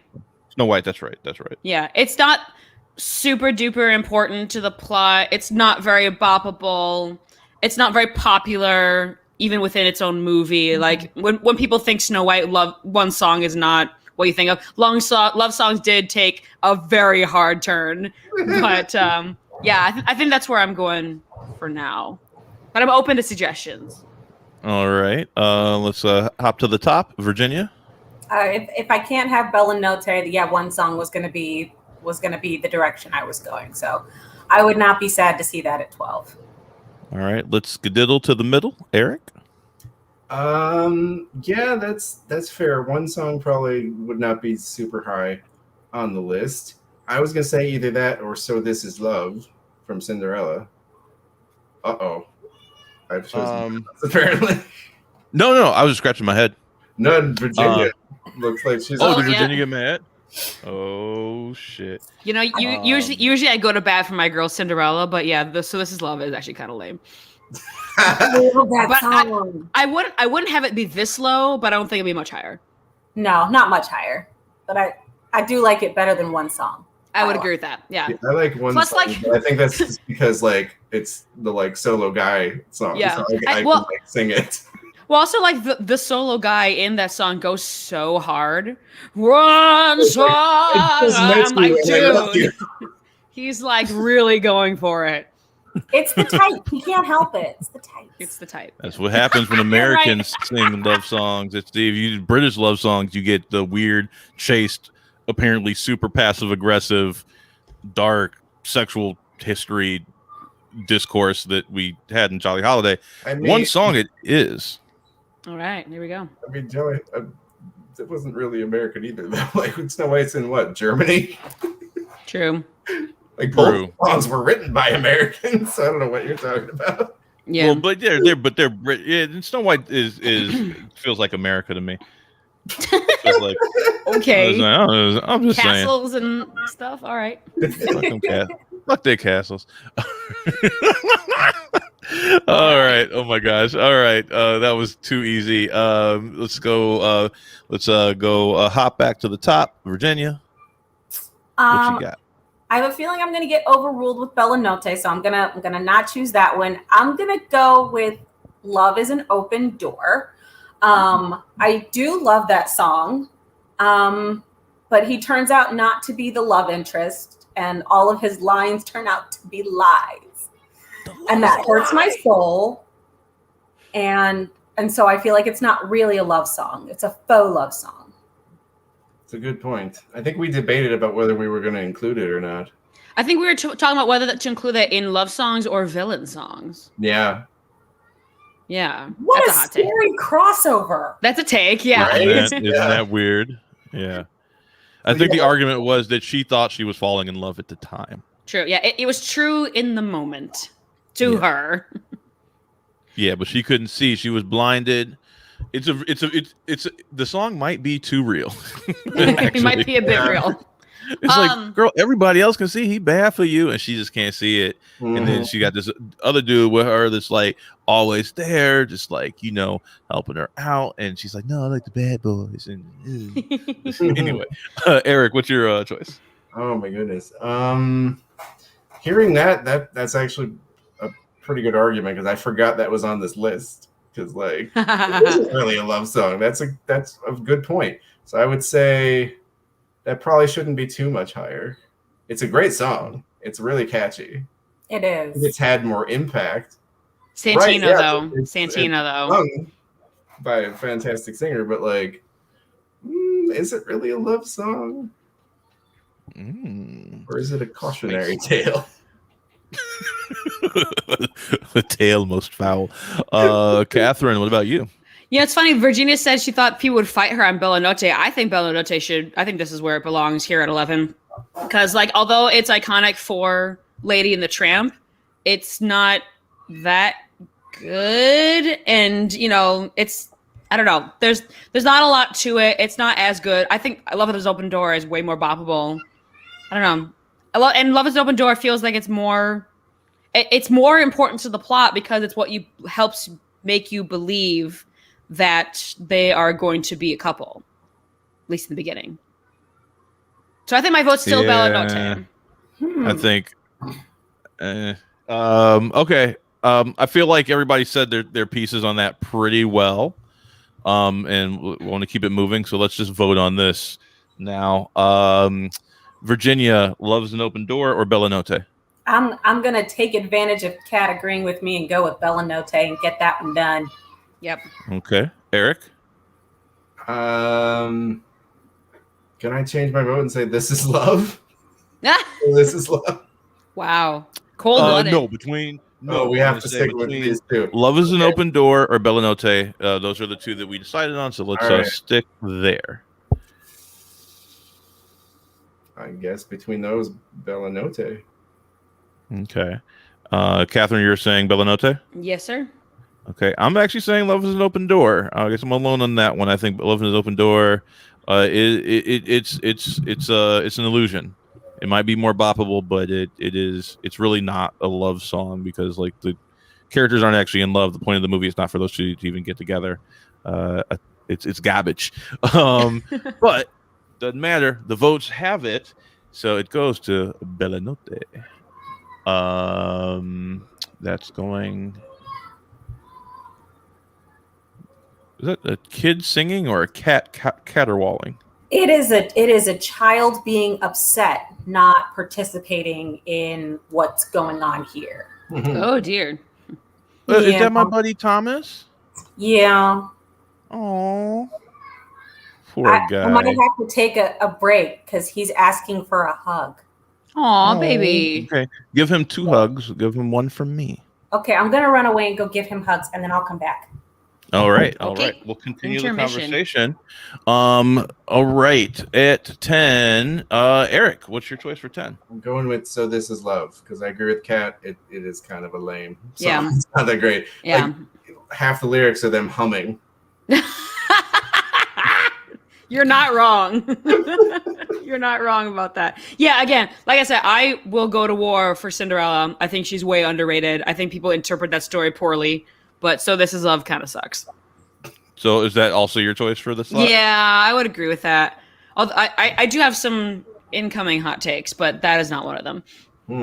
Okay. I am also saying that should be at that slot. So I mean, Yeah. we would be 3 votes for that. It sounds like anyway. So let's just Yep. do that and get to the.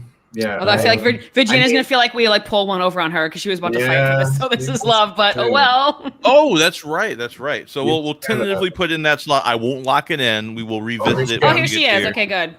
Oh, okay. Virginia, we were about to gang up on you. All right. So this is love. Everybody is against it. This is your chance. This is Fight for your girl. Okay, I get it. It is not a super fun song. I think this goes back to kind of when we were talking about Cinderella's I Wish song, that it's a very like realistic look at love. Like she's waking up thinking, oh, so people keep talking about this thing that I thought was, bull. And I didn't think it really existed because I live in a world where there is no love, let alone unconditional love around me. Sure. And I've now found this. It's not a love song in the, like, I take issue with the chemistry between she and the prince because, I mean, they don't even exchange names. And he's not singing any part of this song. So, it doesn't meet a lot of the criteria. I'm not going to argue too hard. I like it as a love song because I think it's a very realistic, like, look at somebody realizing what love is and feeling valued in it. I never thought of it that way, but I like that a lot. That's true. Yeah, but the prince does sing, like he comes in on like the last verse and they do like a harmony, I think. Yeah, they do. So what would you throw out instead of So This Is Love? You made I think an excellent argument for So This Is Love. What would you throw out instead? I mean, I would still stick with Love is an Open Door. I don't like the faux love. I understand that like they're, at that point in the movie, they really are in love. They're supposed to be in love and we're supposed to believe that. But I think if we're talking about chemistry, obviously the chemistry wasn't really there. So I would still go with Love is an Open Door. Okay. I think we have some really good arguments out on the table. Anybody have anything else to say on that, or are we ready to vote? I'm ready to vote. I think I'm ready. I think I'm ready too. I will actually do mine first this time. Ooh. And I will say that I was swayed by Queen Virginia's argument. And I am saying Love is an Open Door should be a 10. All right. Thanks, Maui. Let's go to Catherine next. I'm still saying So This Is Love. It's very simple. I think Love is an Open Door will be my next pick. But I think So This Is Love doesn't cut it for me. So 1-1. Let's go to Virginia next. I'm still sticking with Love's an Open Door. 2-1. Eric. So This Is Love. There we go. So here we are, the deadlock. Mike, break the tie for us. Tell us what you think. The suspense is killing me. I hope it'll last. One of my favorite lines ever. What movie is that from? Willy Wonka. That is correct. But a scotch, but a gin. Let's see. I'm so excited. There's a little bit of a lag, so we have to wait for him to catch up to us. Ooh, boy. Which like just brings all the suspense. But we All right, can start everybody thinking give about me- our next Everybody give me arguments. their. Oh no! It's come in. Yeah, it is. It is just a better song. That is correct. It really is. Yes, that is true. I was gonna bake you brownies. I'm not baking you brownies now. Ooh, lost brand. It's okay. He's a diabetic, so just throwing that out there. Not, Well, Maui, but I think Maui, it'll be okay then. Maui, not diabetic, diegetic. I already told you. No. He doesn't believe in L. Ron Hubbard. Now we've got 3 things out. God damn Diabetic, it. Dianetic, diegetic. Diegetic. Oh my gosh! Oh my I love God. the English language. Man. I'll eat I'll eat brownies. Yes. No, you stood against me. No brownies for you, Mike. Right. Oh my god. Anyway. What do you? Redeem yourself. No brownies for you. All right, Love Is an Open Door. Better song, I guess. So This Is Love. Goes to the bottom. Here we go. Okay. It's in 9. The no, that's, It is in the top 10. I didn't think it It was cracked the gonna top get It did, yeah, it did crack the top 10. 10. 9, we'll start with who It's started Eric's that turn. one off? I think it's Eric's Eric, turn. let's start with Eric. yeah, I mean, you guys kind of convinced me that Love Is an Open Door probably should not be that much higher. Because as boppable and as good a song as it is all a lie. And it's not truly a love song. Yeah, I feel like Boppability is getting too much of a heavy weighting. Yeah, it's in like, these. Just I throwing love that that out song, there. and it's super fun to sing, and it's really catchy, but like, it really shouldn't go too much higher, or that's gonna.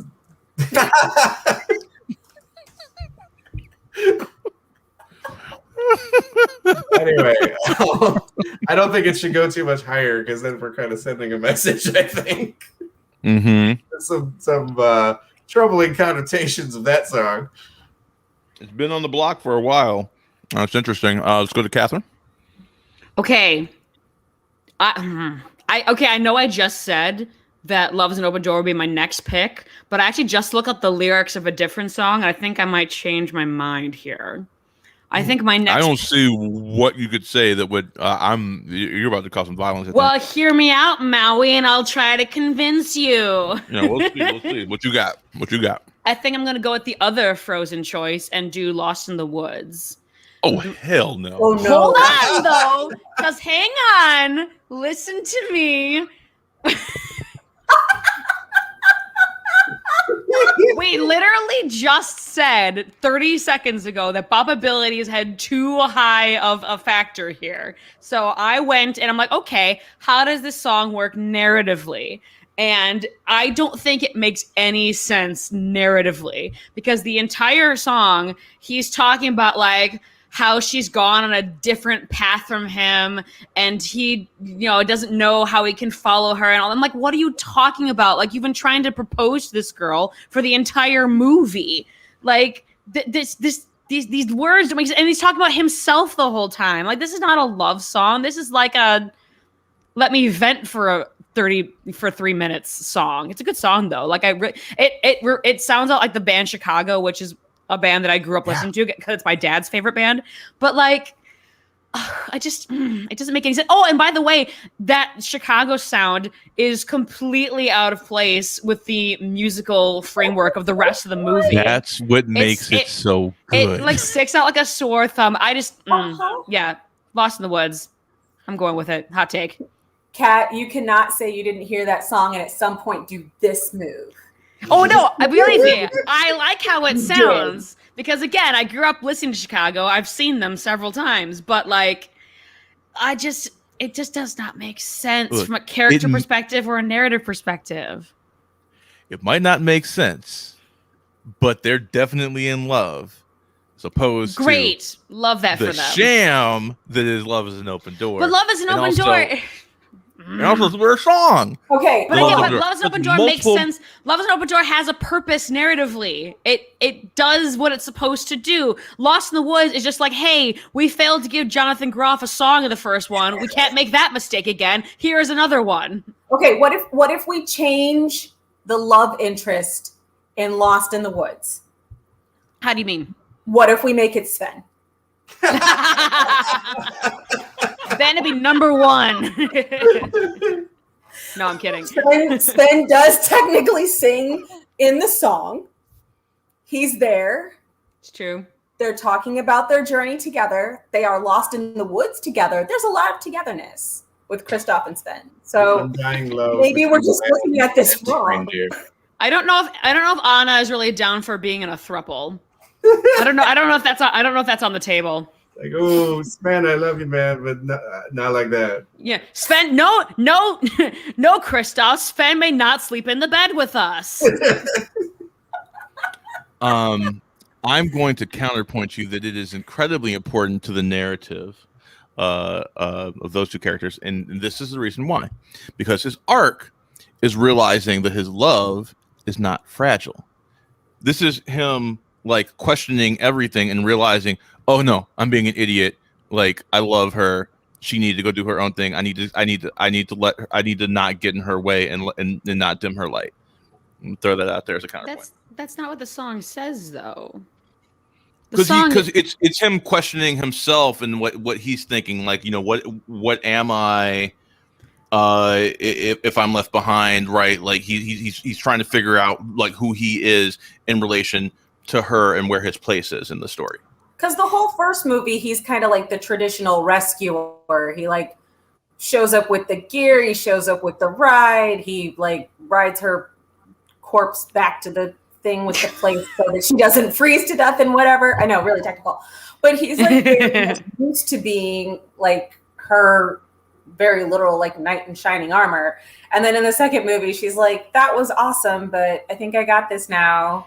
But again, like with his reindeer in the woods. But the lyrics don't like he says, I'll wait for a sign that I'm your path because you are mine. Until then, I'm lost in the woods. So he's really questioning her. No, that I'm on your path, not that he's her path. Not in the lyrics that I'm looking at. I don't know which one's correct. I'll wait for a sign that I'm on your path. Not in the ones I'm looking at. Maybe I'll look for a different source to double check. But yeah, I don't know. I do not think it is strong enough to continue. Let me see. Because earlier he says, and I don't know what path you're on. I'm lost in the woods. And later on, the recall to that, so I'll wait for something that I'm on your path. See, now I'm looking at a second source, and it still says I'm your path. What's the line you're looking at? Near the end. But I'll wait for a sign. Yeah. Yeah, because I have a different version. I've looked at two versions. Both of them say I'm your path. Right. So I'm gonna shut up for a second. I want to hear what Eric has to say. Yeah, go for it, Eric. So, hot take. Ooh. I'm still going for Love is an Open Door because of the reasons we mentioned before, but I wasn't going to put Lost in the Woods much higher than that. Oh, there you go. I wouldn't put it much higher either. Mm-hmm. Because I just wanted to get the 80s power ballad in the top 10, so I'm pretty happy. Yeah, I know, Mike. The reason why I'm going for Lost in the Woods now is that I didn't look up the lyrics before, and now I'm looking at that. I'm like, wait, this song makes absolutely no sense in the context of the story. Lost in the Woods, I was not a big fan of when I first heard it. I fucking love that song so much. Yeah, I like it musically. A big running gag of a song. I was like, okay, what the hell is happening right now? It is pretty wacky. It's pretty wacky. It's playing in my head right now. Sorry. Mm-hmm. Okay. How about this? Throwing this out there as a compromise. At 10, Love is an Open Door. and Lost in the Woods stays where it's at number 9. Lock them both in. That was what I was going to vote for. Sure. That means So This Is Love gets all the way up to 8. Holy Oh, cow. shoot. That's still in there? No, you What? just locked it We in. didn't- we didn't lock it in. That's supposed to be Right that's supposed to be before. locked. Okay, Yeah, we locked so it let in. me load that. So okay, so then what we're looking at then actually It's 8 and 9. is just literally swapping 8 and 9. Yeah. Right. So here I'll bring it up, The Frozen back up on the battle. screen. So Frozen just swaps. Yeah, I would say Love is an Open Door is a better song, but if we're talking about love songs, I gotta switch them. Yeah. Because I don't see either of these going higher than any of the other songs on this list right now. No, there's some pretty heavy hitters here. Yeah. Okay. So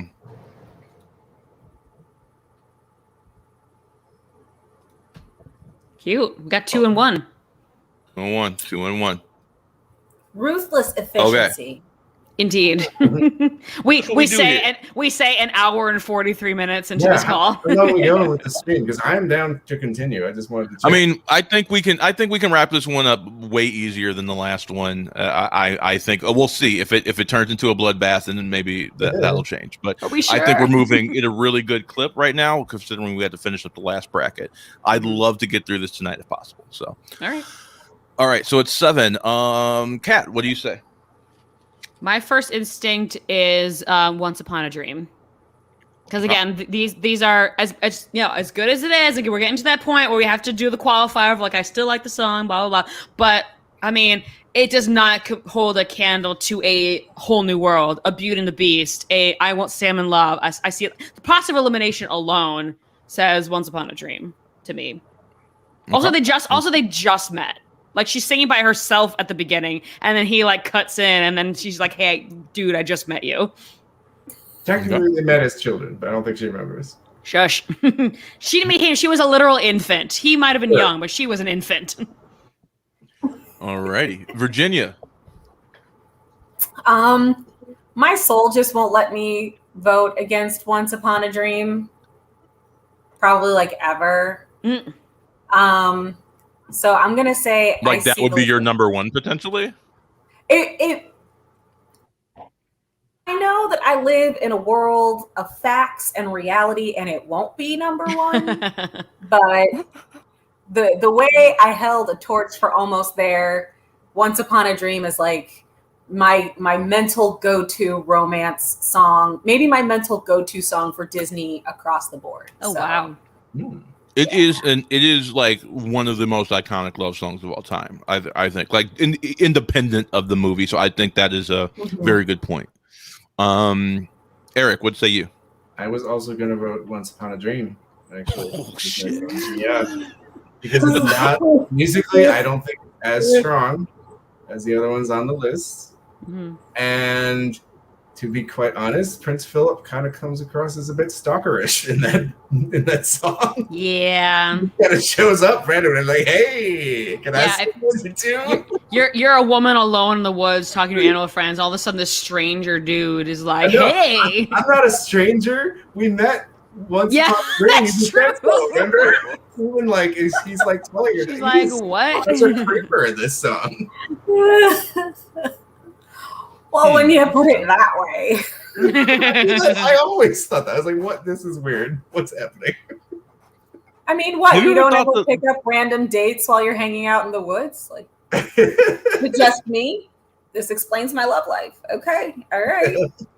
No more hanging out in the woods. Have you ever felt that Kiss the Girl was a little creepy? No, Not because by then they spent some time together. Yeah. They had Okay, spent no, some time together, and also she was literally going to be cursed and turn into a polyp if that didn't happen. But can I read the lyrics of the song though, real quick? Like, if we're talking about like problematic shit. Like, I was just looking at the lyrics right now, and it just hit me strange. There you see her sitting there across the way. She don't got a lot to say, but there's something about her. You don't know why, but you're dying to try. You want to kiss the girl. Yes, you want her. Look at her. You know you do. Possible she wants you to. There's one way to ask her. It don't take a word, not a single word. Go on and kiss the girl. That line, like that stanza there in particular, You want her, look at her, you know you do. Possible she wants you to. There's one way to ask her. It don't take a word. Not a single word, go and kiss the girl. Like that, there's like no like consent there at all. It just feels super, super weird. So I just thought that you know, I'm not saying that it should go here, but like just hearing that conversation made me think of that suddenly.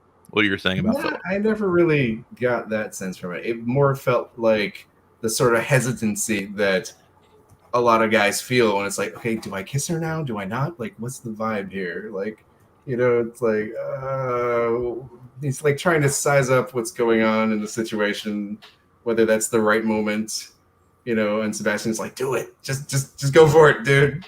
Yeah, I think that's far less creepy than a random guy coming up to you in the woods saying he knows you. Because at least by this time they spent like a day or two together. Mm-hmm. I always assumed that only the fish could understand Sebastian anyway, and that he wasn't. Me too. Yeah, that's the other thing. He wasn't really taking instructions from the crab. Right. So the creeper in this situation is Sebastian. Yeah. Not Eric. Yeah.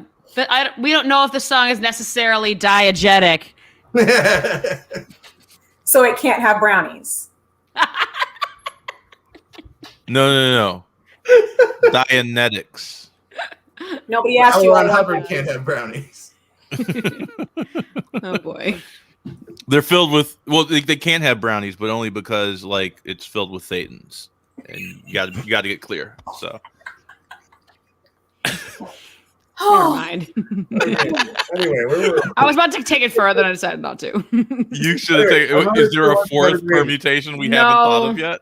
No. Because this is what Eric and I do whenever we watch The Road to El Dorado. Oh, I love The Road to El Dorado. Yes. Love that movie. But we sing it with like avocado. Silverado. Oh, just this week I bought some hard salami as a snack, and Kevin started singing "So Lonely" by Sting, but sing salami, salami. So. Ooh. Yes, he could. Oh, good point. He could hear the name, which always. But he's not singing. Me. So I'm like, did he just hear like actual crab? Like somehow broke out like a human sounding word, because that would freak me out. Yeah. What the fuck?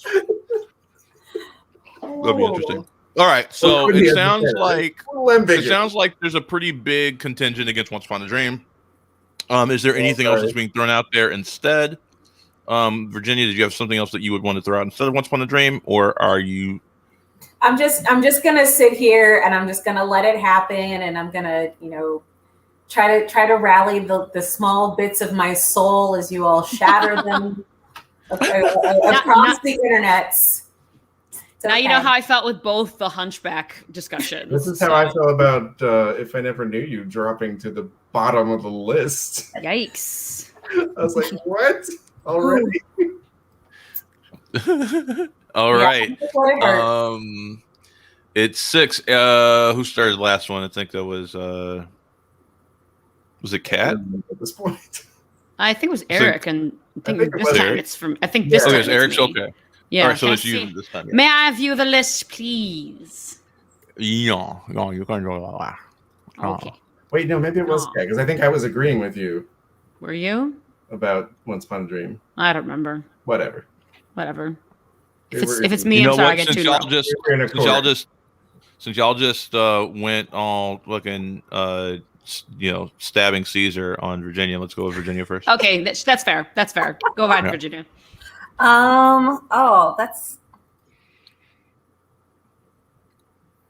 This is hard.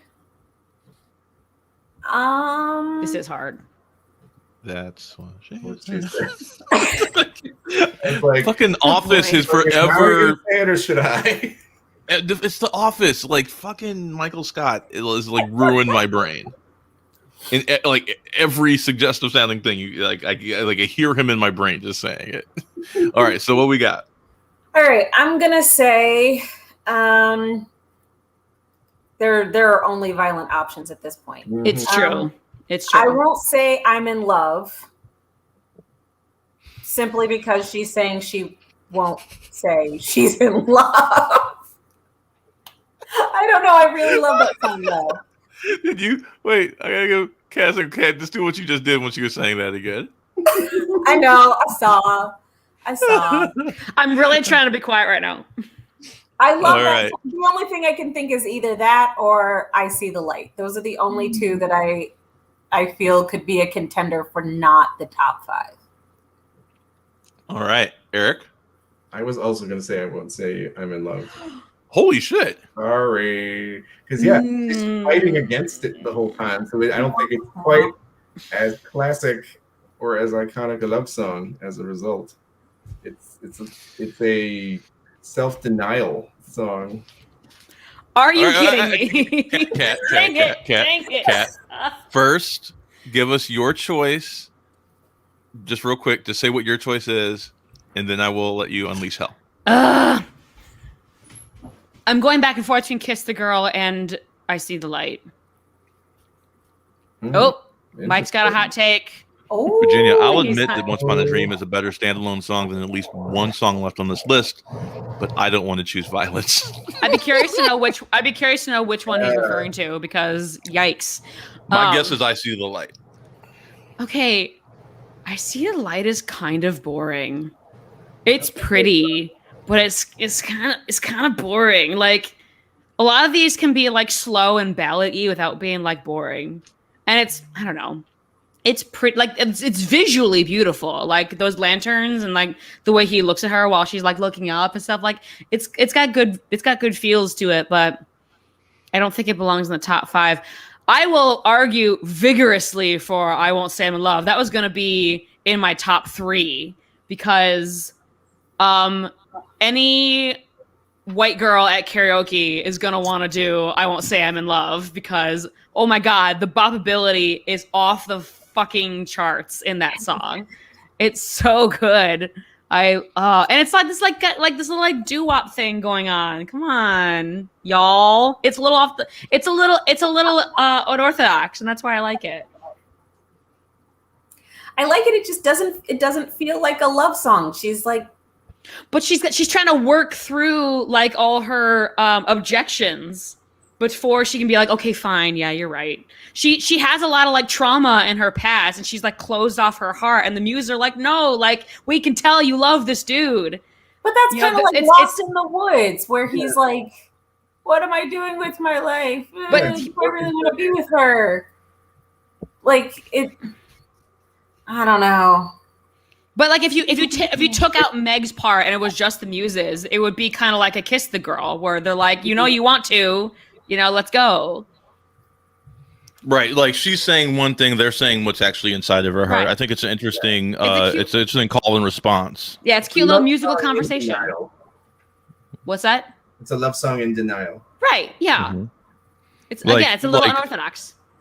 No chance, no way, I won't say it. No. You swoon, you sigh. Why deny it? Oh. It's too cliche. I won't say. Like she's trying to find reasons to say no. I'm not in love. I'm not in love. Like she doesn't want to let down those walls. I think it's actually quite a beautiful love song. I think it's interesting how it's framed through that, conversation. It's like when you're like not like you've been hurt before, and you don't want to jump in, but you just can't deny that you're just absolutely head over heels for this guy. I think it's an interesting one. And it's not like so like mushy gushy. She's like, hey, I'm a realist. Like I want to do the right thing for myself. And they're like, no, we see what you're up to.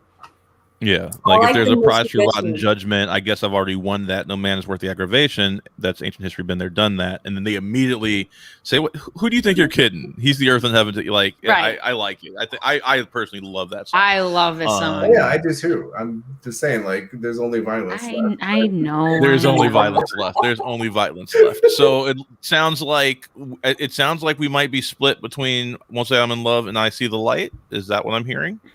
Yeah. Oh, that might. So, I think it might be outnumbered here. I'm saying "Won't Say I'm in Love." Virginia, what are you saying? I'm going to say I Won't Say I'm in Love. Oh no, I'm sorry. I'm saying I See the Light. I'm sorry. I'm saying I See the Light should be at 6. You're saying I Won't Say I'm in Love is at 6. Eric? Yeah. I was going to say I Won't Say I'm in Love. Okay. And Kat, you're saying I See the Light. I See the Light. So that's tied. Mike, break the tie for us. I think I know what he's going to say since he said I See the Light is gorgeous. He's against you this week, Kat. Oh well, c'est la vie. Somehow he's against everyone this week. He's like destroying everybody. He destroyed Virginia. He's destroyed Kay. He's destroyed me. And I saw F9 with him. We bonded over space Pontiacs. But for real, y'all, it's ridiculous. No, there's not a third option, Mike. He said, "Can you feel the love tonight?" No, you can't. No, do not go down that route. There's not a choice. I thought you said you were not choosing violence. Oh, hell no. Let's see what he says. Between I Won't Say I'm in Love and I See the Light, Mike. I know you said I See the Light is gorgeous, so I'm assuming that's what you're going to pick. He's thinking. I can tell. For real, y'all, F9 is absolute insanity. Like, I highly recommend it. Have you seen the reports that Vin Diesel wants to do a Fast and Furious musical? Yes, please. I'm here for it. Yes. Everybody on Twitter is like, you realize the Act 1 finale has to be a song called Family, right? All right, I haven't heard from him, so but I'm going to go from his previous statement of "I See the Light is gorgeous," all right, and assume that he's saying that. If he puts in something different, then I will change it. But I think that's what we're at right now. Yeah. Which makes me sad because I freaking love "I Won't Say I'm in Love," but that is fine. We all do, it's like, still in the top. I just don't think that. I think that's a better song than I See the Light. Personally speaking. Oh wait, he said I don't want to choose, but the case against I See the Light was well made. Mike, we need you to make a choice here because we're deadlocked here. We need you here. That is exciting. Okay. You're our only hope. Yeah, we need you, Mike. We need you here, Mike. Let's see what he says. We need to bring in one more person on this panel to break these ties. Yeah, Stephanie was supposed to be here tonight, but she couldn't make it. She's been in the process of moving, so she's needed to take a few weeks off. She's not quite done yet. So got it. So that's why we don't have a number. With Kat. Oh, and Maui. Okay, I see how it is, Mike. I thought we were friends. It's fine. So it looks like I Won't Say I'm in Love is spared execution. Yay! And goes above I See the Light. Thank you. All right. So I See the Light is locked in. All right. Let's see. Who started that one off? Was that Virginia that started that one off? Mm-hmm. Mm-hmm. Okay. So, Eric, what you got? So, first of all, I just want to say I'm sad about that last choice, but I think it's fair because as much as I See the Light, the times that I have sung that with someone, it's a long freaking wait for the guy. There's a very long musical break. So, it was not going to be much higher than that. So I think I'm sticking with I Won't Say I'm in Love for number 5. Won't Say I'm in Love. All right, Kat. I think I'm going to go with Kiss the Girl here. Ooh, interesting. Yeah, for the reasons that we spoke before. You know, it's not either them singing the song. You know, it's just like, hey, just do the thing. Go. Julie, do the thing. Do the thing. Virginia. I'm going to stick with I Won't Say I'm in Love. Okay, so we had 2 against it. So I guess I will be the possible tiebreaker on this. Virginia, why don't you give us your thoughts on why I Won't Say I'm in Love is less deserving than Kiss the Girl? I mean, it kind of goes with the argument from Bella Notte, like Kiss the Girl is just super in the ether. Like everyone knows that song. It's immediately recognizable. It's a Disney staple. It's, you know, when you think of Disney songs, it's gonna pop in your head. Like it's just it has more longevity to it. I will not be sad if it comes next though. Okay. Catherine, counterpoint. I'm gonna send the white sorority girl horde after y'all. It's gonna happen. What? Just fight for I Won't Say I'm in Love because, you know, like I said, everybody at karaoke wants to do that song. Okay. Oh, I know. So you're I'm one of wanting- them. I'm still on it. I think it's a high quality Disney love song. So you're banking on the popularity. It sounds like is your argument. Yeah. And again, the bopability is insane. And I like that it's not your typical musical theater song. I like that it's a conversation. There's a lot to love about it.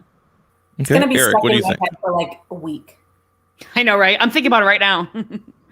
I'm still sticking with I Won't Say I'm in Love because I think it's a bit more non-traditional because she's in denial and isn't really truly in love until the end of the song. She kind of has to come to that conclusion. All right. So here's where I'm at. I love I Won't Say I'm in Love. I think it is a more boppable song. Not by much, though.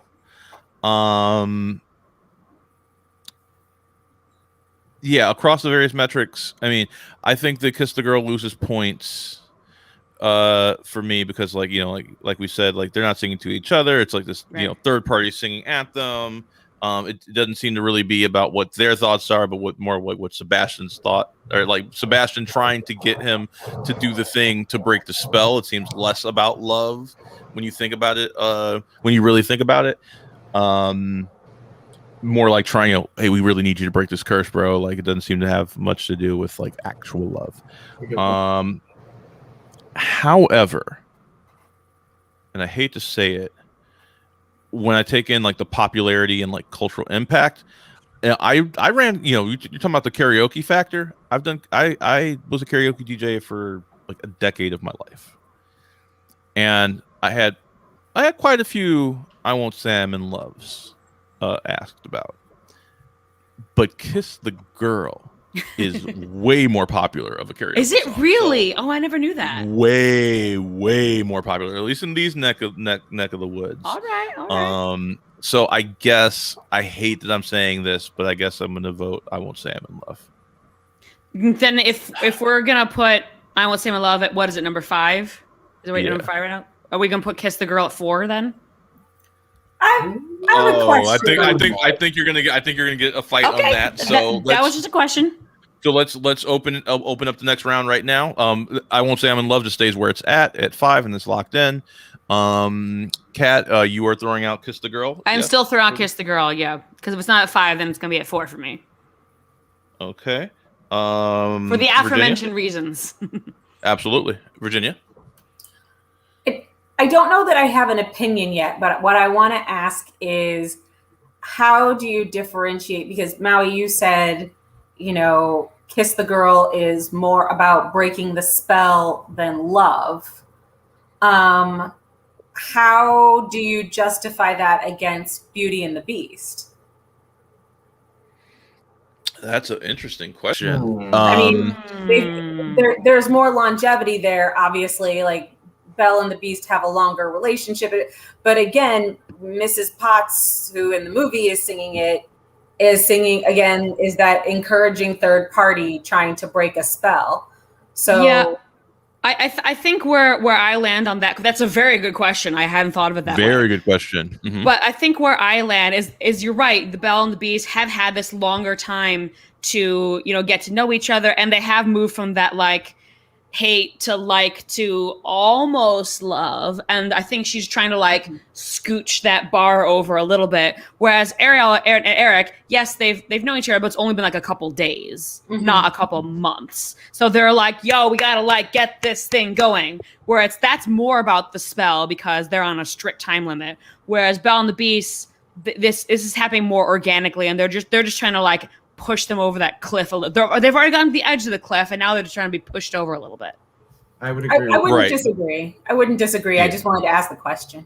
No, it's a great question. It's a good question. I think you answered it exactly how I would say, Yeah. Kat. Like I think that's exactly right. I think that's exactly What right. I would say is that, in addition to what we were saying just now, is that with Beauty and the Beast, that because of them knowing each other longer, there's sort of an added subtext of just people learning to change. Yeah. There's more to it than just the love and getting them to kiss. There's another theme going on.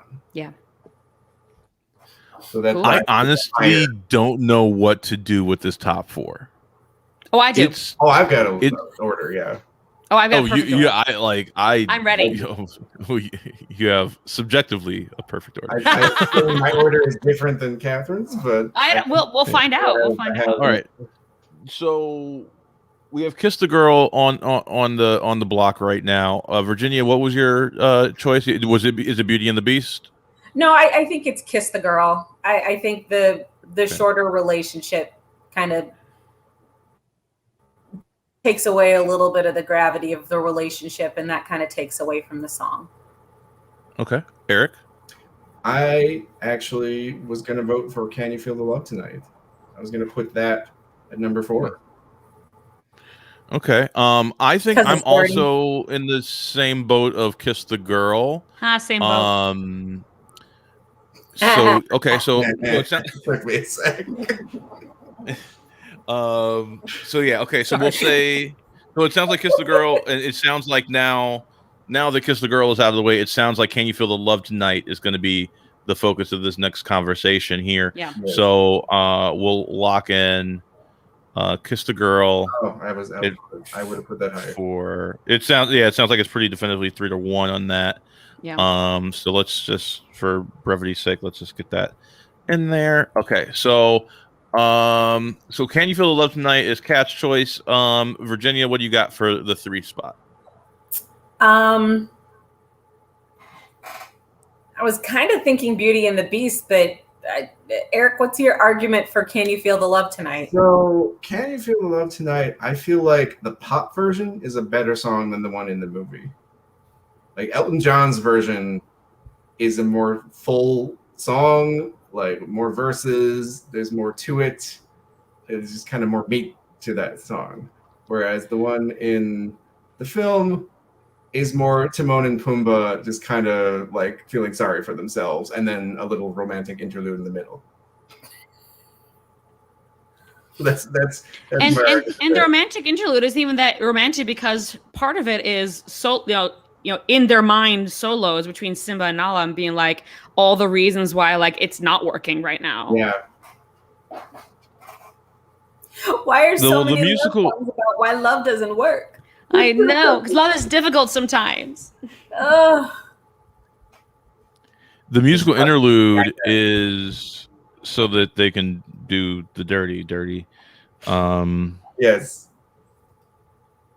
It's interesting. You see those lions licking each other, Virginia? Guys, don't look all shocked.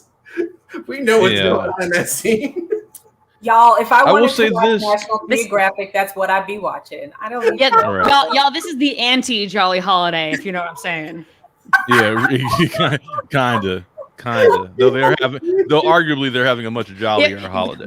So I guess there's a sexiness scale of Jolly Holiday to Can You Feel the Love Tonight. It's like, on the scale of Jolly Holiday to Can You Feel the Love Tonight, how sexy is your song? Right.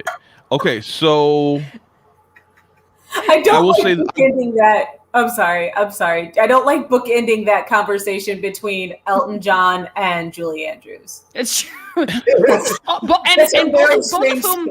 Both of whom are English, oddly enough. Yeah. Spectrum.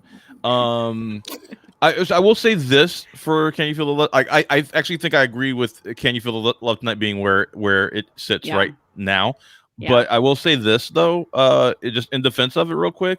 In the film version, I like this that Simba and Nala, you hear what's going on in their heads. Mm-hmm. I actually do think it has more meat on it narratively within the function of the movie, even though the pop version, the Elton John version, is what I think more so what people think of when you think of that song. You know, Simba says so many things to tell her, but how to make her see the truth about my past impossible. She turned away from me. And Nala knows that he's holding back. He's holding back. He's hiding. But what I can't decide. Why won't he be the king? I know he is the king I see inside.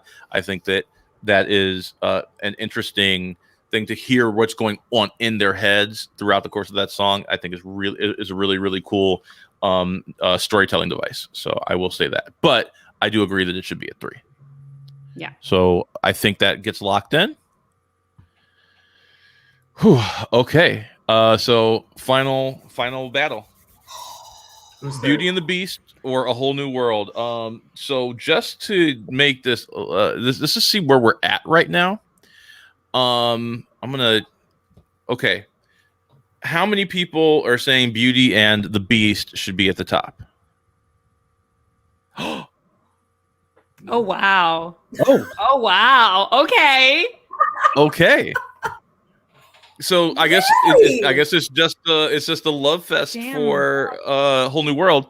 It's got to be a whole new world. Let's hear why. Catherine, why is it a whole new world for you? My position is more pro Whole New World than it is anti Beauty and the Beast. Because, I mean, come on. Beauty and the Beast, iconic, amazing. Title song of the movie. But Whole New World is so good within the narrative of the film because basically Aladdin is telling Jasmine everything she needs to hear in that moment. She is this cooped up princess who's never gotten to see or do or say anything.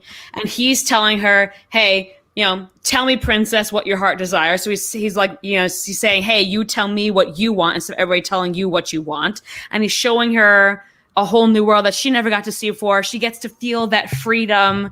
It's interesting because yes, it's a love song and it's, this great date, for lack of a better phrase, but like very little of it is about like love. Like, yes, let me share this whole new world with you, but it's not like, oh, I'm in love with you. I want to spend the rest of my life with you. And it's like, no, it's like, I'm going to show you all these things you've been missing out and let you experience them. I'm just going to sit back and watch you enjoy yourself. I love that, Eric. What about you? What's your? Give me your reasons. Your 13 reasons why. Not 13. I agree with everything Kat said, but I also would add that musically, I think it's a better song because it's an extremely catchy, well-known melody. It has like the two counterpoint melodies where they're both singing at once and like overlapping, and that just musically is gorgeous. I love that. There's like harmony at the end. It's just an incredible song. And if you're talking about popularity and like karaoke standards, there are so many people that will sing that one. Not necessarily well, but they will attempt it. So I mentioned earlier about how often Kiss the Girl gets sung. Doesn't even hold a candle to how often Whole New World is sung. Oh, I'm Almost sure. Every karaoke night, you can expect to hear that at some point in the night. I'm sure that's true. Classic duet. So yes, I think it should be number one. Yeah. Virginia.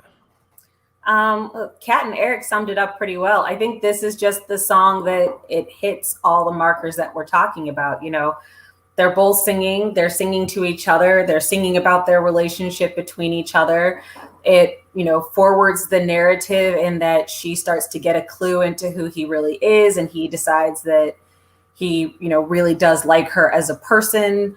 The plot kind of thickens while we're flying about and whatever. When you talk about like the popularity of the pop version of the song that came out, the pop song was super, super popular. Yes. It hits all the markers that we were talking about when you talk about an iconic Disney romance song. So it kind of has to sit at the top. I'm shocked that nobody has dissented. That's amazing. Yeah, that's impressive. Yeah, a testament to the power of the song.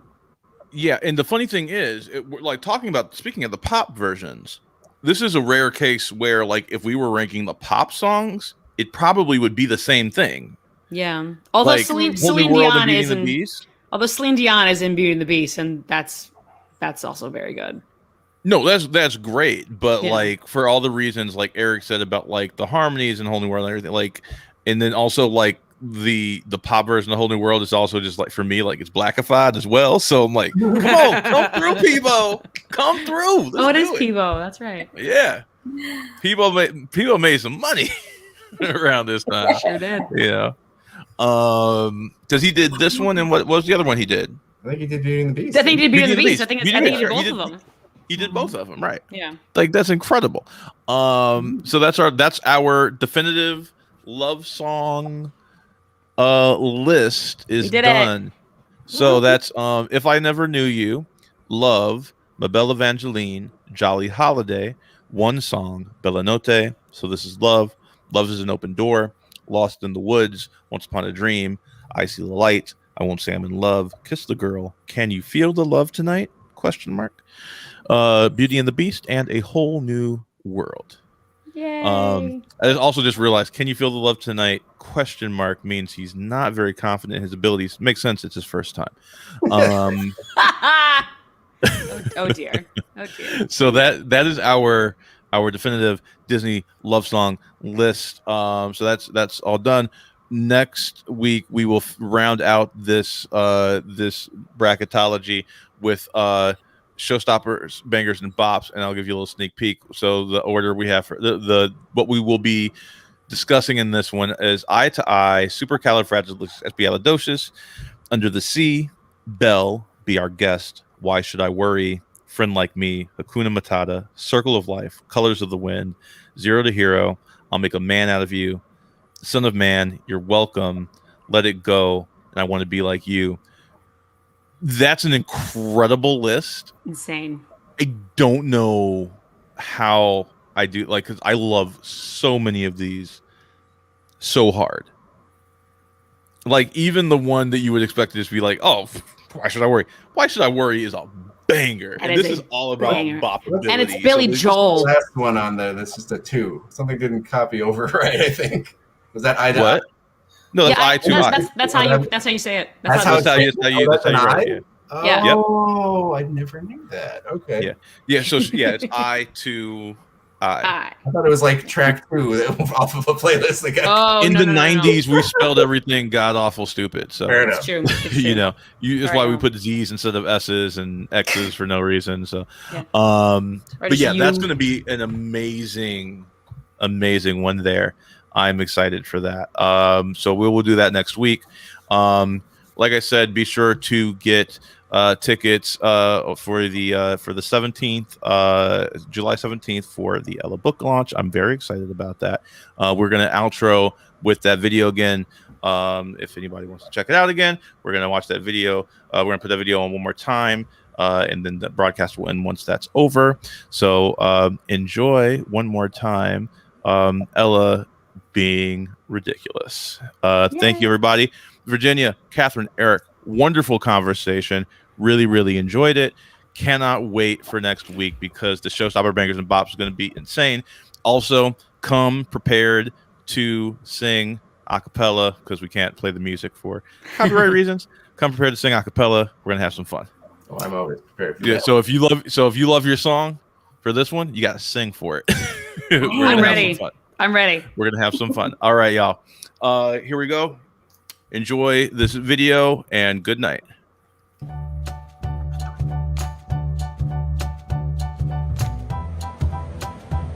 we ready? Yeah, we're ready. Hi, I'm Ella. And this is Papa. Shh, don't say me. Just you. Don't say me. Yeah, don't say you. Don't say you. No, don't. Just say hi. I'm Ella. Hi, I'm Ella. Like that. Yeah, like that. Hi, I'm Ella. And this is me. Right? Right. I'm me, and I'm here to tell you about The book launch. the book launch at Fitzgerald's nightclub. Oh, at Fitzgerald's nightclub. Nightclub. At night? I can't go there.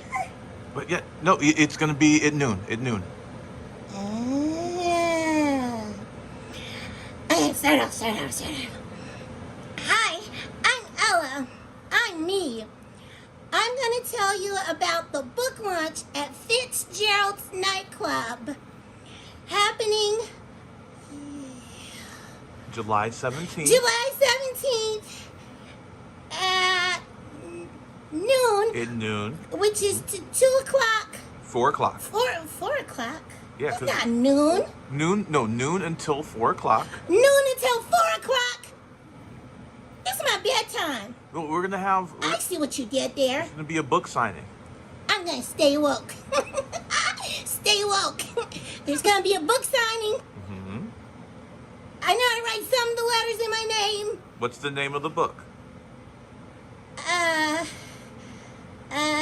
Ella. Hi, I'm Ella. Yes, that's who I am. Yes, that's the name of the book.